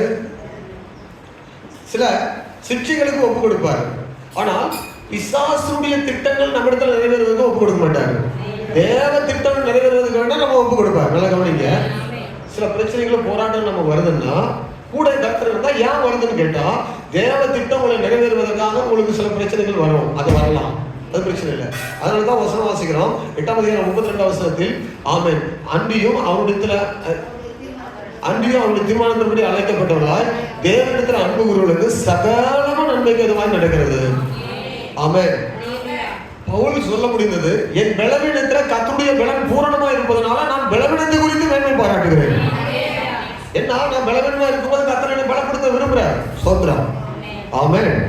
அல்லேலூயா. அதனால கர்த்தருடைய வல்லமை நம்மோடு கூட இருக்கணும். கர்த்தர் நம்மோடு கூட இருக்கணும். கடந்த சில நாட்களுக்கு முன்பதாக ஒரு சில ஊழியர்களாக நாங்கள் கூடியிருந்தோம். அப்போ 2 பாஸ்டர்ஸ் பேசிக்கொண்டாங்க, இந்த கால சபைகள், இந்த கால விசுவாசிகள்லாம் இவ்வளவு மோசமா போயிட்டு இருக்கியா ஊழியர்களான்னு சொல்லி. அவர் பேசிக்கொண்டிருக்கும் போது ஒரு ஊழியர் சொன்னாரு, நீங்க என்ன சத்தியத்தை புரட்டி பேசுறீங்க? சத்தியத்தை புரட்டி பேசல, கிருபையின் காலத்தை பத்தி நான் பேசுறேன்னாரு. கிருபையும் சத்தியத்தையும் 2 புரிந்து கொள்ளுங்க, 2 ஈக்குவலா இருக்கும். சத்தியம் மட்டும் பேசிட்டு போக கூடாது, கிருபை அங்க இருக்கும். அப்ப சத்தியமும் கிருபை நிறைந்திருக்கிற சபை தான் கர்த்தர் கூட இருக்கிற ஒரு சபை. அல்லேலூயா. அப்படி சொல்லிட்டு வரும்போது திடீர்னு என் பக்கத்துல கவனத்தை திருப்பிட்டாங்க. அதாவது பெரிய உபதேசம் என்ன உபதேசம் சொல்லுங்க பார்ப்போம் அப்படின்னு சொல்லிட்டு, சரி அந்த சபை உபதேசம், இந்த சபை உபதேசம், அந்த ஸ்தாபன உபதேசம், இந்த ஸ்தாபன உபதேசம் சொல்றது இல்லை. அந்த ஸ்தாபனத்தை உள்ளவன்னு சொல்றாரு. பாஸ் வந்து இப்போ ஸ்தாபனத்துல கிடையாது. கர்த்தர் அவங்களை விட்டு வெளியிட்டாரா? அவர் கேட்கிறாரு, பாசும் இல்லை ஸ்தாபனத்துல இல்லை. இதே மாதிரி 100 பாஸ் மாறி போயிருக்காங்க. கர்த்தர் அவங்களை விட்டு வெளியே இருக்கிறாரா? அப்படி கேட்பது, அவர் நல்லதானே இருக்கிறாரு. இங்க இருந்ததை விட நல்லதானே இருக்கிறாரு. இங்க இருக்கும்போதாவது அழுதுட்டு புலம்பிட்டு கிடப்பாரு. எவ்வளவு நல்லா இருக்காரு, ஜாலியா பாருங்க, அவளை முகத்தை பாருங்க. அவன் நீயும் போனா, நானும் ஒரு நாள் போவேன், எனக்கு நேரம் வந்தா போன்னு சொல்லிட்டேன். எல்லாரும் புலம்பிட்டு தான் இருக்கிறாரு. எல்லாரும் நினைக்கிறாங்க, பாவம், பரிதாபம், ஸ்தோத்திரம். உள்ளுக்குள்ள கிடந்து குண்டலும் கோலும் பண்ற சேட்டைகளும் பார்த்தா அப்பா கர்த்தரே இருக்க மாட்டாரு கூட. அதனால கர்த்தர் இல்லாத இடத்துல நம்ம இருந்து என்ன பிரயோஜனம்? சொல்லுங்க, 2 கைப்பிடி நிறைய வைத்துக் கொண்டு மன சஞ்சலத்தோடு வாழ்வதை விட, ஆமென், 1 கைப்பிடி நிறைய வைத்துக் கொண்டு நல்ல கஞ்சி குடிச்சிட்டு நிம்மதியா ஊழி செய்தா, தேவன் கூட இருந்தா அதுதான் நிம்மதியான. அப்போ மனிதர்கள் நம்மை பார்த்து சாட்சி கொடுக்குறாங்களா? நீங்க அந்த உபதேசத்துல இருக்கிறீங்களா? கர்த்தர் உங்க கூட இருக்கிறாரா? வேற ஒருவர் உங்களை பார்த்து கர்த்தர் கூட இருக்கிறாரு, கெட்டு போகலன்னு நம்ம பார்த்து சொல்றாங்களா? ஒருவேளை நான் யோசித்தேன், இவங்க எதை பார்த்து அப்படி சொல்றாங்கன்னு தெரியல, எதை வைத்து இவங்க சொல்றாங்கன்னு தெரியல, கர்த்தர் கூட இல்லையான்னு சொல்லி. ஒன்று நம்முடைய கற்றுக்கொண்ட உபதேசம், இன்னொன்று ஆவிக்குரிய தன்மையில நமக்கு குறையாத ஒரு அபிஷேகம். அல்லேலூயா சொல்லுங்க. நாம் கற்றுக்கொண்ட உபதேசம், நாம் பெற்றிருக்கிற அபிஷேகம், நாம் பெறப்போகிற நித்திய ரட்சிப்புக்கான அந்த ஆத்தும மீட்பு நமக்குள் இருந்தால் ஆண்டவர் நம்மோடு கூட இருக்கிறார்னு அர்த்தம். புரிந்தா? ஒரு நிலையை தெளிவா சொல்லுங்க பார்ப்போம். நாம் பெற்றுக்கொண்ட அபிஷேகம் நம்மளை நிலைத்திருக்கணும். நாம் கற்றுக்கொண்ட உபதேசம் நம்மளை நிலைத்திருக்கணும். நமக்குள்ள ஜீவன், தேவன் கொடுத்த ஜீவன் நமக்குள்ள இருந்து பரிபூர்ணமாய் கொண்டே இருக்கணும். அல்லேலூயா சொல்லுங்க. ஆமா, நான் யாரையும் தாக்குவது நம்முடைய வேலை கிடையாது. ஆனா நம்ம குறித்து என்ன சொல்றாங்கன்னு காது கொடுத்து கேட்பது சில நேரத்தில் நம்ம யாருன்னு புரிய வைக்கும். சரிங்களா? நம்ம யார் என்ன சொல்றாங்கன்னு கவனிக்கணும். பொல்லாதவர்கள் சொல்லிட்டு போவாங்க, அது வேற. இயேசு கிறிஸ்துவையே நிறைய சொன்னாங்க, அவர் கண்டுகொள்ளல. அது மாதிரி சொல்றவங்க அப்படி சொல்லிட்டு போட்டு பிரச்சனை இல்லை. நல்லது சொல்றவங்க சொல்லிட்டு போட்டு. ஆனா நாம் எப்படி இருக்கிறோம் என்பதை உண்மையுள்ள மனிதன் சொல்கிற சாட்சி நம்மை வெளிப்படுத்தும். இயேசு உங்களோடு கூட இருந்தால் காரியம் ஜெயமாய் மாறும். அல்லேலூயா சொல்லுங்க. இயேசு கூட என்ன சொன்னாரு? பரிசுத்த ஆவியானவர் வருவார்னு சொல்லிட்டு கடைசியா சொன்னாரு, நாங்கள் வந்து உங்களிடத்தில் வாசம் பண்ணுவோம். பிதா, குமாரன், பரிசுத்த ஆவியானவர். ஆவியானவர் வந்தா அங்க யார் வருவார்? இயேசு வருவார். இயேசு வந்து வாசம் பண்ணினா நானே சபைக்குள் உலாவுகிறேன்னு சொல்லியிருக்கிறார். ஆமென். அவர் வந்து ஆவியாய் வருகிறார். அவர் வந்து ஆவியில வந்து சபையை உலாவி நடத்துகிறார். சிங்காசனத்துல வீற்றிருக்கிற இயேசு தம்முடைய ஆவியை அனுப்பி ஆவியானவரோடு கூட உலாவி சபையை பரிசுத்தப்படுத்துகிறார். ஆமென். அவர் அவருடைய பிள்ளைகள். அந்த மகிமையை நாம் பெற்றிருப்பது தான் மிக முக்கியம். அந்த மகிமை எங்க இருக்குது? முடிவா வந்துடுவோம். நிறைய பேருக்கு ஜீரணம் பண்ண முடியல. இது எப்படித்தான் கண்டுபிடிக்க? அதனால தான் சொன்னா அது மேகத்துல இருந்துச்சு, மேகமா தான் இருந்துச்சு, மகிமை உள்ள காணப்பட்டது. இந்த மகிமைன்றதுக்கு நிறைய விளக்கம், ஏற்கனவே ஒரு மகிமை குறித்து பேசணும். மகிமைன்றதுக்கு இன்னும் நிறைய விளக்கம்லாம் சொல்றாங்க. மகிமைன்னா என்ன அப்படின்னா, மகிமைன்னா ஆளுகை, மகிமைன்னா அதிகாரம், மகிமைன்னா சம்பத்து, மகிமைன்னா பூரண வல்லமை, மகிமைன்னா பூரணமான சம்பூரணமான ஞானத்துடைய வெளிப்பாடு, மகிமைன்னா பூரணமான ஆளுகை, சரிங்களா? பூரணமான அதிகாரம். அவருக்குள்ள இருக்கிற அத்தனை தன்மையும் சேர்ந்து ஒரு இடத்துல வருது பார்த்தீங்கன்னா, அது பேரு தான் மகிமை. இப்போ எனக்குள்ள ஞானம் இருக்கலாம், ஆனா ஞானம் இருக்கிற எனக்குள்ள பலன் இல்லாம போகலாம். நல்லா கவனிங்க. ஆனால் ஞானமும் இருக்கணும், பலனும் இருக்கணும். எனக்கு ஞானமும் இருக்குது, பலனும் இருக்குது, ஐஸ்வர்யம் இல்லாம எனக்கு போகலாம். ஆனால் ஐஸ்வர்யம் இருக்கணும். இப்ப ஐஸ்வர்யம் இருக்குது, ஞானம் இருக்குது, பலன் இருக்குது, ஆளுகை இல்லாமல் போகலாம். ஆனா ஆளுகை இடத்துல வரணும். அல்லேலூயா சொல்லுங்க. ஆளுகை மட்டும் வந்துட்டா போதாதான், அதிகாரம் எனக்கு வேண்டும். இப்ப அந்த அதிகாரம் இடத்துல வரணும். இப்போ இப்படி ஒன்றா கூட்டி கூட்டி கூட்டி கூட்டி வந்து மொத்தத்துல ஒரு என்னென்ன தேவையோ அத்தனையும் உடையவராக ஆளுகை செய்யறோம் தான் நம்முடைய தேவாதி தேவன், சர்வ வல்லமை படைத்த தேவன். அல்லேலூயா. அவர் தான் சிருஷ்டிகர். அவர் சொல்லும் போதுதான் வானமும் பூமியும் உண்டாச்சு, பூமியில் உள்ள அத்தனையும் உண்டாச்சு, சமுத்திரமும் ஆமென், பூமியும் பூமியில் உள்ளவைகளிலும், சமுத்திரமும் சமுத்திரத்தில் உள்ளவைகளிலும், வானமும் வானத்தில் உள்ளவைகளிலும் உண்டானது. அந்த சர்வ வல்லமை படைத்த தேவன் தான் நமக்குள்ள வந்து மகிமையால் தங்கி வாசம் பண்ணி கொண்டிருக்கிறார். ஆமென். அல்லேலூயா. அப்போ மேகத்துல இருந்தாரு, மலையில இறங்கி வந்தாரு, ஆசரிப்பு கூடாரத்துக்கு வந்தாரு, ஆசரிப்பு கூடாரத்துல உருண்டோடி ஆலயத்துக்கு வந்தாரு. ஆலயத்துக்குள்ள இருந்து மகிமை எங்க போனது? அங்க கிழக்கு மலையில போய் நின்றது. அந்த மகிமை நிறைந்தவராக இயேசு வந்து வாசம் பண்ணினாரு. அந்த மகிமையோடு ஆவியானவரை அனுப்பினாரு. ஆவியானவர் அப்போஸ்தலருக்குள்ள வந்து வாசம் பண்ணினாரு. அப்போஸ்தலருடைய உபதேசத்தையும் அபிஷேகத்தை பெற்றுக்கொண்ட நமக்குள்ளே வாசம் பண்ணாரு. இன்றைக்கு அப்போஸ்தலன் பவுல் சொன்னாரு, சபைக்குன்னு சொன்னாரு. சபைக்குள்ள 2 கொரிந்தியர் 4:6-7 வசனத்தை வாசிக்கும் போது, 2 கொரிந்தியர் 6-7 வசனங்களை இது இப்படியே நீங்க வீட்டுல போய் தியானிச்சு அபிஷேகத்தில் நிறைந்து நீங்க ஆராதிக்க வேண்டும். Praise the Lord. 2 கொரிந்தியர் 4:6-7 வசனம். கேட்கல? இருளில் இருந்து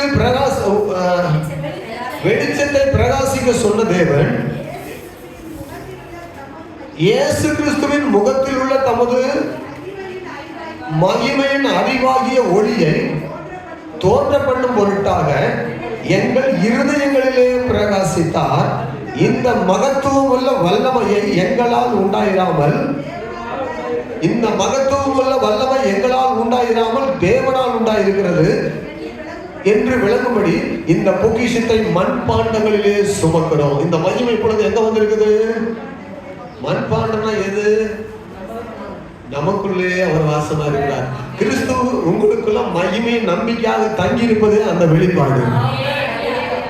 இயேசு கூட இருக்கிறார். அல்லேலூயா சொல்லுங்க. எப்படி சொல்லணும்? இயேசு கூட. எத்தனை பேர் உங்களால விசுவாசிக்க முடியுது? ஐயோ, இயேசு அவர் கூட இருக்கிறார் அந்த மாதிரி இருக்குது. ஏன் கூட இயேசு இருக்கிறார்? நல்லா தட்டி சொல்லுங்க பாப்போம். ஐயோ கடிதாமம் ஸ்தோத்திரம். கூட இருக்கிறவங்க எப்படி தெரியுமா? பறவை காற்றில் இருக்குது, காற்று பறவைக்குள்ள இருக்குது, மீன் தண்ணிக்குள்ள இருக்குது, தண்ணீர் மீனுக்குள்ள இருக்குது. இப்படிதான் ஆவியானவருக்குள்ள நம்ம இருக்கிறோம், நமக்குள்ள ஆவியானவர் இருக்கிறார். இயேசு கிறிஸ்துவுக்குள் நம்ம இருக்கிறோம், நமக்குள்ள இயேசு கிறிஸ்து இருக்கிறார். அல்லேலூயா. கிறிஸ்துவுக்குள் நீங்க இருக்கிறீங்க, உங்களுக்குள்ள கிறிஸ்து இருக்கிறார். ஆவியானவர் உங்களை நிரப்புகிறார். ஆவிக்குள் நீங்க இருக்கிறீங்க, நீங்கள் ஆவியினால நிரம்பி உங்களுக்குள்ள ஆவியானவர் வாசம் பண்ணுகிறார். அல்லேலூயா சொல்லுங்க. அப்போ அதனாலதான் நம்ம வந்து அசைவு, அதனாலதான் ஆராதனையில உற்சாகம், அதனாலதான் அந்த ஆவியானுடைய ஸ்பிரிட் நம்ம என்ன செய்கிறது? நம்ம உந்தி தள்ளுகிறது, அந்த அபிஷேகத்துக்குள்ள நம்ம நடத்துகிறது. ஆமென். அதான் அப்போஸ்தலன் பவுல் சொல்லும்போது, உனக்கு உண்டான தேவ வரத்தை அனல் மூட்டி எழுப்பி விடுவது உன்னுடைய வேலை. யாருடைய வேலை? பரலோகத்தில் இருந்து முதல் ஆசரிப்பு கூடாரத்தை கட்டும்போது அக்னி எங்கிருந்து வந்துச்சுன்னு சொல்லி கேள்விப்பட்டோம். முதலாய் பற்ற வைக்க அக்னி எங்கிருந்து வந்துச்சு? ஆசரிப்பு கூடாரம் எல்லாவற்றையும் பண்ண சொல்லிட்டார் ஆண்டவர். ஆனா ஒன்று மட்டும் தரல. ஒன்று மட்டும் நீங்க பண்ணக்கூடாதுன்னு சொன்னார். திரையை போடுங்க, பலகை வைங்க, மேலே திரைகள்லாம் போட்டுருங்க, உள்ள 3 அறைகளை பண்ணுங்க, குத்துகளை வைங்க, மேஜை வைங்க, உடன்படிக்கை பெட்டி வைங்க, அங்கே வந்து என்னது தூபப்படுத்த வைங்க, சமூகத்தை மேஜை வைங்க, எல்லாம் வச்சிருங்க, எல்லாம் ரெடி பண்ணிருங்க. இப்போ பலிபிடுத்த வெளியே வைங்க, வெங்கல தொட்டி வெளியே வைங்க, எல்லாம் ஆயத்தப்படுத்துருங்க, எல்லாம் ரெடியாக இருக்கட்டும். இப்போ பலி செலுத்துறதுக்கு பலிபீடம் கட்டியாச்சு. நெருப்பு மட்டும் அவர் சொல்லலை. நெருப்பை மட்டும் என்ன செய்யல? சொல்லலை. என்ன சொன்னாரு? பலிபீடத்தில் பலியை ஆயத்தப்படுத்துங்கன்னு சொன்னாரு. அப்போ பலியை ஆயத்தப்படுத்தி கட்டைகளை மேல வைக்கும் போது, ஜெபிக்கின்ற போது வானத்திலிருந்து நேரடியாக அக்னி பலிபீடத்துல வந்து இறங்கி வந்தது, பரலோகத்திலிருந்து. அப்ப சொன்னாரு, இந்த அக்னியை கடைசி வரைக்கும் நீங்க பாதுகாத்துக் கொள்ளுங்க. இந்த அக்னி என்ன செய்யணும்? சட்டிக்குள்ள, நெருப்பு சட்டிக்குள்ள வைத்துக் கொள்ளணும். காலையும் மாலையும் பலியிட வேண்டும். பலிபீடத்துல என்ன செய்ய வேண்டும்? அப்ப காலையும் மாலையும் பலியிட்டா என்ன செய்யும்? நெருப்பு எரிஞ்சிட்டே இருக்கும். இந்த நெருப்பை அணையவே கூடாது. இந்த நெருப்பு என்ன செய்யக்கூடாது? அப்போ இந்த நெருப்பை எடுத்து அக்னியில போட்டு என்ன செய்யறாங்க? தீ வைக்காதபடி அபியும் நாதாவும் வேற இடத்துல இருந்து அக்னி கொண்டு வந்து பலிபீடத்துல போட்ட உடனே தான் அவங்க செத்து போனாங்க. புரியுதா? பரலோகத்திலிருந்து வருகிற அக்னி மட்டும்தான் தீயை வந்து என்ன செய்யணும்? எரிக்கணும்.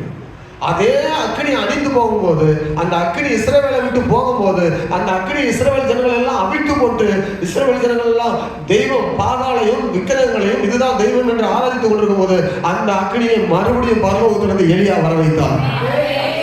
இதோ மறுபடியும் அந்த ஆலயத்துல அக்னியை நான் மறுபடியும் வர வைக்கிறேன்னு சொல்லி பலிபீடத்தை கட்டி செப்பனிட்டு 12 கற்களால இஸ்ரவேலுங்கிற ஆமென் பேரை வைத்து பலிபீடத்தை செப்பனிட்டு காலையை வெட்டி அது மேல வைத்து தண்ணீரை ஊற்ற வைத்து, இந்த தீயை நான் வைக்க போறதில்லை, இது பரலோக தேவனே வைப்பார்.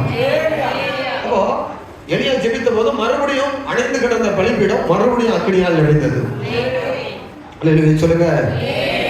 உங்களுக்கு உண்டான தேவ வரத்தை அனல் மூட்டி விடுவது உங்க வேலை. உங்களுக்கு ஒரு அபிஷேகத்தை கொடுத்துருக்கிறாரோ அதை பாதுகாத்துக் கொள்ளுங்க. அந்த அபிஷேகம் மட்டும் உங்களை விட்டு போகக்கூடாது. தாவீது பழைய பாட்டிலே கேட்கிறாரு, ஆண்டவரே உடைய பரிசுத்த ஆவியை என்னை விட்டு எடுத்துக்கொள்ளாமலும் உடைய ஆவியின் ஆண்டவரை என்னை விட்டு விலகாமலும் இருக்கும்படி எனக்கு உதவி செய்யும். ஒரு சமூகத்தை விட்டு மட்டும் என்னை தள்ளிடாதீங்க. யார் வேண்டுமானாலும் தள்ளட்டும், என்ன வேண்டுமானாலும் போகட்டும், ஆனால் ஆண்டவர் மட்டும் என் கூட இருக்கணும் கடைசி வரைக்கும். ஆமென் சொல்லுங்க. எத்தனை பேருக்கு சொல்ல முடியுது? அப்போ தேவ சமூகத்துல நம்ம இருந்தால், தேவனை அனுதினமும் தேடினால், வேதத்தை அனுதினமும் வாசித்தால், தேவனுடைய பிரசனத்தில் அனுதினமும் காலையும் மாலையும் ஜெபித்தால் கர்த்தர் உங்களோடு கூட இருக்கிறார் என்பது ஆமென் 100க்கு 100 மாற்ற முடியாத உண்மையுள்ள சத்தியம். வேதத்தை வாசிக்கிறவங்க கூட இருப்பாரு, ஜெபிக்கிறவங்க கூட இருப்பாரு, அந்நிய பாஷை பேசுறவங்க கூட இருப்பாரு, ஆவியில நிறைந்திருக்கிறவங்க கூட இருப்பாரு. அந்நிய அக்னியை கொண்டு வந்து போட்டா தேவனுக்கு பிடிக்காது. அந்நிய அக்னியை கொண்டு வந்து போட்டா தேவனுக்கு என்ன செய்யாது?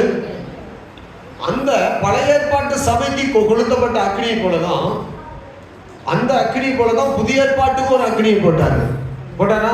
அப்போஸ்தலர் நடவடிக்கைகள் 2ஆம் அதிகாரத்துல புதிய ஏற்பாட்டுக்கு போடப்பட்ட அக்னி என்னன்னு சொன்னா பரிசுத்த ஆவியானுடைய அக்னி. அதான் நம்ம கூடவே இருக்கிறது, அந்த மகிமையாய் நிறைந்திருக்கிறது. 2ஆம் அதிகாரத்துல என்ன வாசிக்கிறோம்? 1-2 வசனங்களை வாசிக்கும் போது, பெந்தெகோஸ்தே என்னும் நாள் வந்தபோது ஜனங்கள் எல்லாரும் ஒருமனப்பட்டவர்களாய் ஓரிடத்துல வந்திருந்தார்கள்.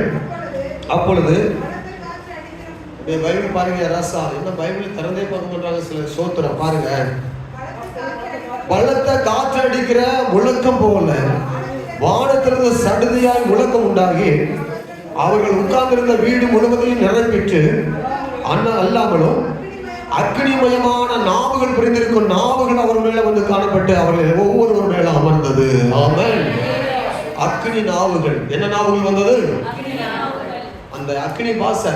இப்போ என்ன சொல்றாங்க, நிறைய ஹீப்ரு படிச்ச போதகர்கள் சொல்றாங்க, அந்நிய பாசனை சொல்லக்கூடாது, அது பேரு என்ன தெரியுமா? அக்னி பாசை. அது பேரு என்னது? அந்நிய பாசனை வச்சது வந்து அவங்க டிரான்ஸ்லேஷன் பண்ணதெல்லாம் அவங்களுக்கு சொல்ல தெரியாதனால அப்படி வச்சுட்டுவாங்க. ஆனா உண்மையாகவே அந்நிய பாசைக்கு பேர் என்னன்னா அக்னி பாசை தான். அப்ப தேவ பிள்ளைகள் மேல வந்து அந்த நாவு அமருகின்ற போது எல்லாரும் நாவுடைய கட்டு அவிழ்க்கப்பட்டது. அவங்க பேசினாங்க 6 மணி நேரம் அந்நிய பாஷை பேசியிருக்கிறாங்க. எத்தனை மணி நேரம் சொல்லுங்க? 6 மணி நேரம். காலையில 3 மணிக்கு ஆவியானவர் இறங்கி வராரு மேல வீட்டுல. காலையில 9 மணி வரைக்கும் அந்நிய பாஷையில பேசி எல்லாரும் ஆவியில நிறைந்து கொண்டிருக்கிறாங்க. இது எல்லாரும் வந்து பார்க்கும் போது பேதர் எழுப்பி நின்று பிரசங்கம் பிரசங்கம் ஆரம்பிக்கிறாரு. அந்நிய பாஷையில பேசும்போது ஆவியானவர் அந்த ஜனங்களுக்குள்ள கிரியை செய்ய ஆரம்பிக்கிறாரு. ஒரே ஒரு பிரசங்கத்துல 3000 பேர் தங்களை அர்ப்பணிச்சாங்க. அப்படிங்க, பலத்தினாலும் அல்ல, பராக்கிரமத்தினாலும் அல்ல, என்னுடைய ஆவியினாலே. அப்படிங்க, உங்களுடைய சுய பலத்துல ஞானத்துல ஓடி ஓடி சோர்ந்து போயிருக்கிறீங்களா? சில காரியம் நடக்கலைன்னு போராடி கொண்டிருக்கீங்களா? நீங்க கேளுங்க, ஆவியானவரே என் கூட இருந்து அந்த காரியத்தை நடப்பீங்கன்னு கேளுங்க. சொல்லுங்க, அல்லேலூயா சொல்லுங்க. அப்ப உங்களால என்னால முடியாத ஆவியானவர் நடத்துவார். வேதம் சொல்லுகிறது, பலமும் அல்ல, பராக்கிரமும் அல்ல. ராஜாக்களை அடக்க, ஆசாரிகளை அடக்க ஒருவனாலும் முடியாது. சனகரிப்பு சங்கத்தை அடக்க ஒருவனாலும் முடியாது. ஆனா அப்போஸ்தலர்கள் அந்த சனகரிப்பு சங்கத்துக்கு முன்னாலே ஊழியங்களை செய்து காட்டினாங்க. அல்லேலூயா சொல்லுங்க. சனகரிப்பு சங்கத்துல 70 பேர் உட்கார்ந்து தீர்மானம் எடுக்கிறது தான் யூதர்களுக்குள்ள சட்டம். அந்த யூத கூட்டம் முழுவதுமே இயேசுவை நோக்கி போனாங்க. அவங்களால அந்த சட்டத்தை வைத்து ஒண்ணுமே செய்ய முடியல. அப்ப ஆவியானவர் வருவார்னு சொன்னா உங்களை மேற்கொள்ள இந்த உலகத்துல ஒரு சக்தியால முடியாது. ஏன்னா உலகத்துடைய மொத்த சக்தியும் உடைய சர்வ வல்லமை படைத்த தேவன் பரிசுத்த ஆவியாய் நம்ம மேல இறங்குகின்ற போது, அந்த மகிமை நம்மிடத்துல தங்கிருக்கிற போது, உங்களுக்கு விரோதமாக உருவாக்கப்படுகிற எந்த ஆயுதமும் உங்களுக்கு விரோதமாக வாய்க்கவே வாய்க்காது. அவன் இந்த பக்கம் வந்தாலும் சரி, அந்த பக்கம் வந்தாலும் சரி, அல்லது ஜன்னல் வழியா வந்தாலும் சரி, அல்லது இந்த பக்கம் வந்தாலும் சரி, சோத்திரம். நிறைய பேருக்கு பள்ளி பார்த்தாவே பிரச்சனை, பிசாசு கண்டா நிறைய. ஆவியானவர் வந்த பிறகு பிசாசுக்கு குறித்து பயம் வேணுமா நமக்கு? நிறைய பேருக்கு போதனையே இன்னும் செய்யல. பிசாசு கண்டா நிறைய பயப்படுறாங்க. ஒரு ஆள் செத்து போனாங்கன்னா அந்த பாதையில அடுத்த நாள் சரி. இங்க உள்ள மக்கள் எல்லாம் யாரோ ஒரு பொம்பளை பிள்ளை செத்து போச்சு, அவங்க கிடந்துச்சு, அதனால இந்த வழியில நிறைய பேர் பார்த்தா நானும் ஒரு ஆள் கூட இல்லை, ஒரு காலத்துக்கு ஒரு ஈயும் காணல, எறும்பையும் காணல. என்னைய பார்த்து சொன்னாங்க, பாஷை இந்த பக்கம் போகாது, என்ன எந்த உபதேசம் எனக்கு வருது. சரி, அவங்க சொன்னா கோச்சிக்கு வரல, நானும் ஒரு நாள் இந்த வழியே போனேன். சரி, அவங்களுக்காக போவோம், அவங்க மனசு திருப்தியா இருக்குது. அடுத்த நாள் ஒரு வாரம் பார்த்தா நானும் இந்த வழியில வரேன், ஒரு காகத்தையும் கொஞ்சம் காணல. இரவு ஜெபத்தை நான் முடிச்சுட்டு 9 மணிக்கு போனா ஒருத்தருக்கு அந்த வழியில வரல. பாருங்க, ரட்சிக்கப்பட்ட விசுவாசி நிறைய பேர் இருக்குதான் செய்யறாங்க ஊருக்குள்ள. அல்லேலூயா சொல்லுங்களேன். பிணத்து கூடவே இருக்கிறவங்க, பிசாசுல சுடுகாட்டுல பேய் கூடவே உட்கார்ற ஆட்கள். நம்ம கண்டுதான் பிசாசு நடுங்கணுமோ இல்லையா? நாம பிசாசை கண்டு நடுங்கணுமா? பிசாசு உங்களை கண்டு நடக்கணுமா? நீங்க பிசாசை கண்டு நடக்கணுமா? ஐயோ, இதே ஏயா சச்சில வரப்போ நான் சொல்லிட்டு போனேன்னா வெளியே போய் அவன் என்னை நடுங்க வைப்பான்ற மாதிரி தான் சொல்றேன். சோத்திரம். பிசாசு தான் உங்களை கண்டு நடக்கணும் போலியே, நீங்க பிசாசு கண்டு நடக்கக்கூடாது. அவன் சொல்லுங்க. கல்லறைக்குள்ள பிசாசு கிடையாது. கவனிங்க, கல்லறையில தான் பிசாசு உட்காந்துருக்கானா அங்க கிடையாது. செத்து போன பிணம் இருக்கிற இடத்துல எடுத்துட்டு போனாங்க, அங்கெல்லாம் பிசாசு கிடையாது. சாத்தானுடைய அதிகாரங்கள் எங்கன்னா வானமண்டலங்களில் கிடக்குது. எங்க கிடக்குது? உலகமே சுத்திட்டே கிடக்குறான். அப்படின்னா நீங்க பிசாசு குறித்ததான தெளிவு பைபிள்ல நமக்கு வேண்டும் கண்டிப்பா. ஆமென் சொல்லுங்க.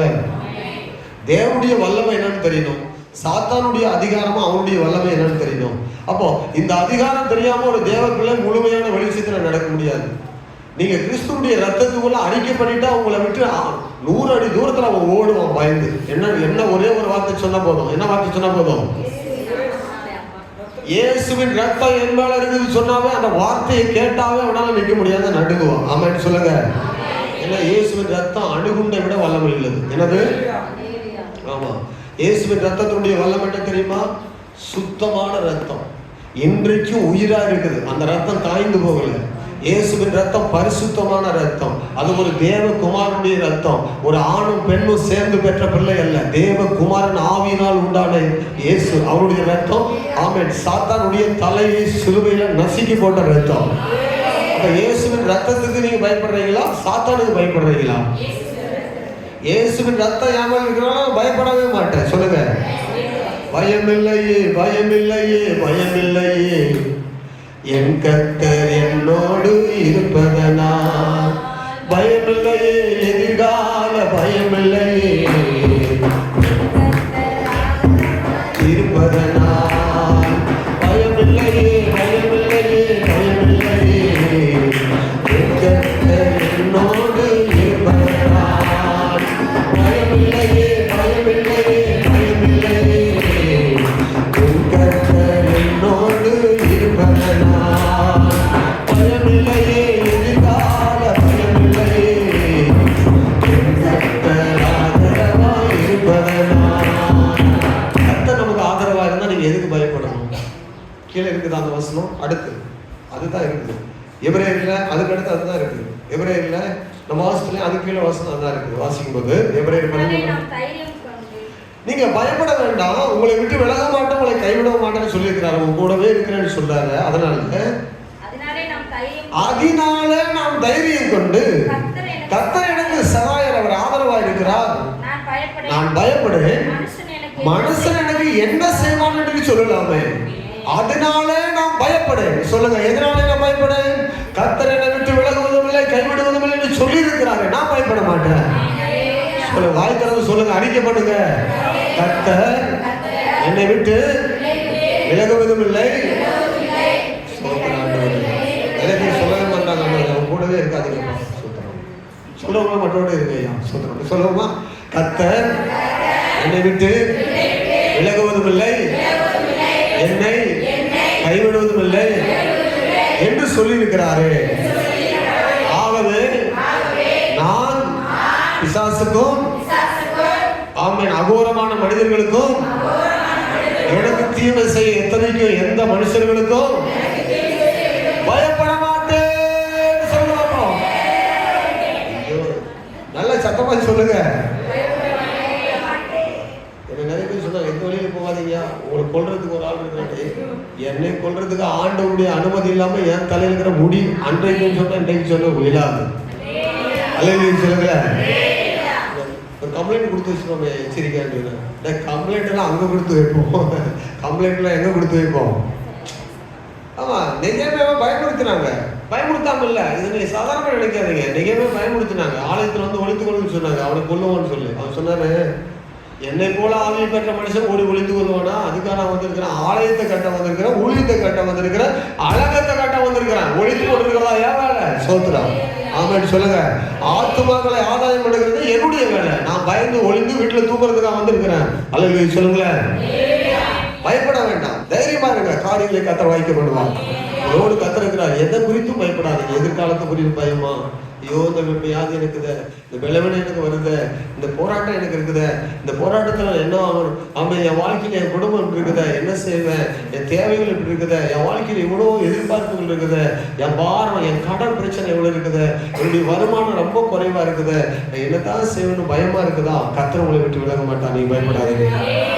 எல்லாவற்றையும் அவர் பார்த்துக் கொள்வார். எத்தனை பேருக்கு அவர் தைரியம் இருக்கிறது? கர்த்தர் உங்களை எதிர்காலத்தை பார்த்துக் கொள்வார், உங்களுடைய காரியங்களை அவர் பார்த்துக் கொள்வார். ஏன்னா அவர் சிலுவையில் எனக்காகவும் உங்களுக்காகவும் அவர் மரிச்சிருக்கிறார்.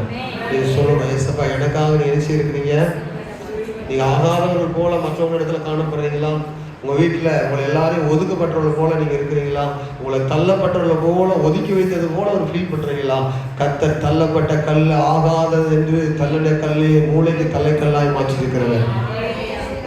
சொல்லுங்க, பயப்படாதீங்க, இதை குறித்து என்ன செய்யாதீங்க, கலங்காதீங்க. கர்த்தர் உங்களோடு கூட இருப்பார். ஆமென்.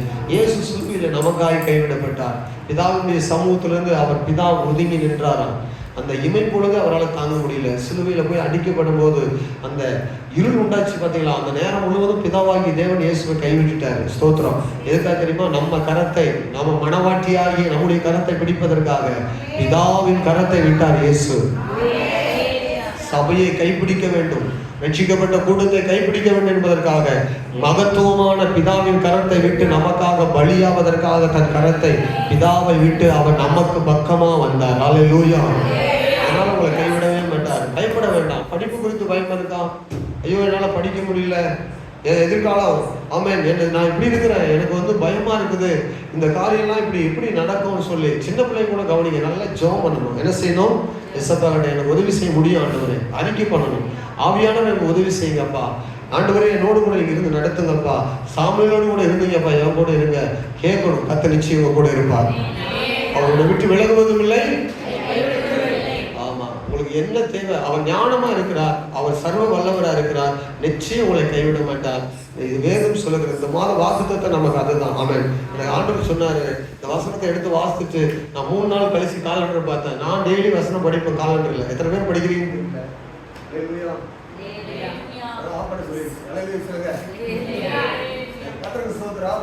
வேதம் சொல்லுகிறது, ஆண்டுடைய வார்த்தையில பார்க்கிறோம், வேதத்துல வேத வசனத்துல பார்க்கிறோம்.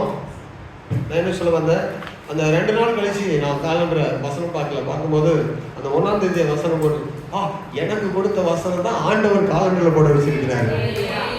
இந்த மாதம் 1ஆம் தேதி எனக்கு கொடுத்த வசனம் 1ஆம் தேதியில போட்டிருக்கிறார். அல்லேலூயா சொல்லுங்களேன். இந்த மாசம் வாக்குத்தத்தம் அடுத்த மாசம் நமக்கு தேவை, அது முடிஞ்சு போகல. வாக்குத்தத்தம் அந்தந்த மாதத்துக்குன்னு போடவே மாட்டேன். எனக்கு ஒருத்தர் கிரியேட் பண்ணி அதில் போடுறாரு, அவர் தான் இந்த மாதம்னு போடுறாரு. நல்லா கவனிங்க. இந்த இல்லை தாராபுரத்தில் ஒரு தம்பி இருக்காரு ஜெபராஜ், அவர் தான் நான் அனுப்புகிற வாக்குத்தத்தம். நான் வெறும் வாக்குத்தத்தம்னு போடுவேன். நான் எப்போதுமே காட்ஸ் ப்ராமிஸ் வேர்டுன்னு தான் போடுவேன். அவர் தான் மாதம் வருஷம்லாம், நான் வருஷமும் போட மாட்டேன். எனக்கு வாக்குத்தத்தம் கர்த்தருக்கு ஸ்தோத்திரம். அல்லேலூயா சொல்லுங்க. போன மாதம் வாக்குத்தத்தத்தை இந்த மாதம் எடுக்கூடாதா? அது நமக்கு தான். இந்த மாதம் நம்ம ஒரு வேலை நம்ம சொல்ற வாக்குத்தத்தம் நமக்கு தான். அடுத்த மாதம் சொன்னாலும் 3 வாக்குத்தத்தமும் சேர்ந்து மொத்தமா நமக்கு தான். அல்லேலூயா சொல்லுங்க. அப்படியே கடந்து போறது கிடையாது. எல்லா வாக்குத்தத்தங்களும் கர்த்தர் கொடுத்த வசனம். அதனாலதான் பைபிள் படிங்க, வசனத்தை வாசிங்க, விசுவாசம். உங்க வாக்குத்தத்தங்களை காணும்போது உள்ளம் துள்ளட்டும், ஆவியில பலன் உண்டாகும். வார்த்தைகள் தான் உங்களை நடத்தும். ஆமென். அதனால வார்த்தையை நம்புங்க. இயேசு நமக்காய் சிலுவையில் அடிக்கப்பட்டவர், நிச்சயமாகவே உங்களை கைவிட மாட்டார் என்பது என்னுடைய ஆணித்தரமான உறுதியான நம்பிக்கை. அபிஷேகம் பண்ணப்பட்ட நான் உங்களுக்கு சொல்றேன், கர்த்தருடைய ஊழியக்காரன் உங்களை அழைத்தவர் உங்களை கைவிடவே மாட்டார். நீங்க உண்மையா இருக்காது. நீங்கள் அவரிடத்துல இருந்தா போதும், அவர் ஒரு பட்சமா இருப்பார். ஆமென். சொல்ல நிறைய காரியங்களை அவர் பட்சத்துல நீங்க வந்தா போதும், அவர் ஒரு பட்சமா இருப்பார். அவர் விட்டு விலக. அதனாலதான் சொல்றாரு, நீங்கள் உங்களை சுத்திகரிங்க, கர்த்தரிடமா நீங்க சேருங்க. நீங்க கர்த்தரிடத்துல சேர்ந்தா அவர் உங்களிடத்துல என்ன செய்வார்? சேருவார். 4ஆம் புத்தகத்தில் சொல்லப்படுது, யாக்கோபில் சொல்லப்படுது, அவரிடத்துல நம்ம சேருவோம். கர்த்தருடைய பிரசன்னம் நம்மோடு கூட இருக்கும். விலகி ஜெபிக்கலாமா? நான் உன்னை விட்டு விலகுவதும் இல்லை, உன்னை கைவிடுவதும் இல்லை அவர் சொல்லியிருக்கிறாரே. ஆமென். ஆமென். கரம் நம்மை கைவிடாது. மண் பாண்டங்களிலே சுமக்கிற அபிஷேகம், இது மகிமையான அபிஷேகம். அந்த ஆவியானவர் நம்மோடு கூட இருக்கிற வல்லமை. எல்லாரும் சேர்ந்து ஸ்தோத்திரம் பண்ணி ஜெபம் பண்ண போகிறோம். ஆண்டவரே, எங்களோடு கூட பேசுறதுக்காக நன்றி. தள்ளப்பட்ட கல்லாக கிடந்தேன் ஐயா, தள்ளப்பட்ட கல்லாக கிடந்தேன் ஐயா, மகிழீரையா, எடுத்து என்னை கைப்படுத்தி மகிழீரையா.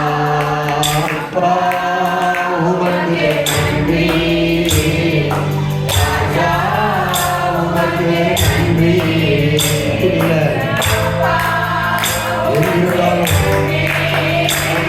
கூட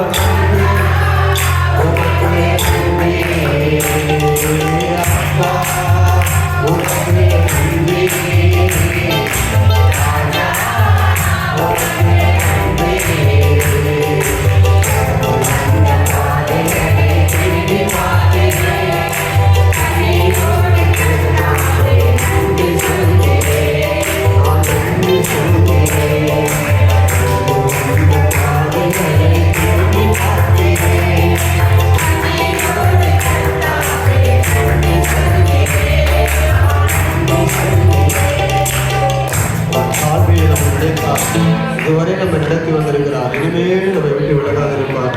கேளுங்க, ஆண்டவரே கூட இருக்கப்பா, ஆவியானவரே கூட இருக்கப்பா.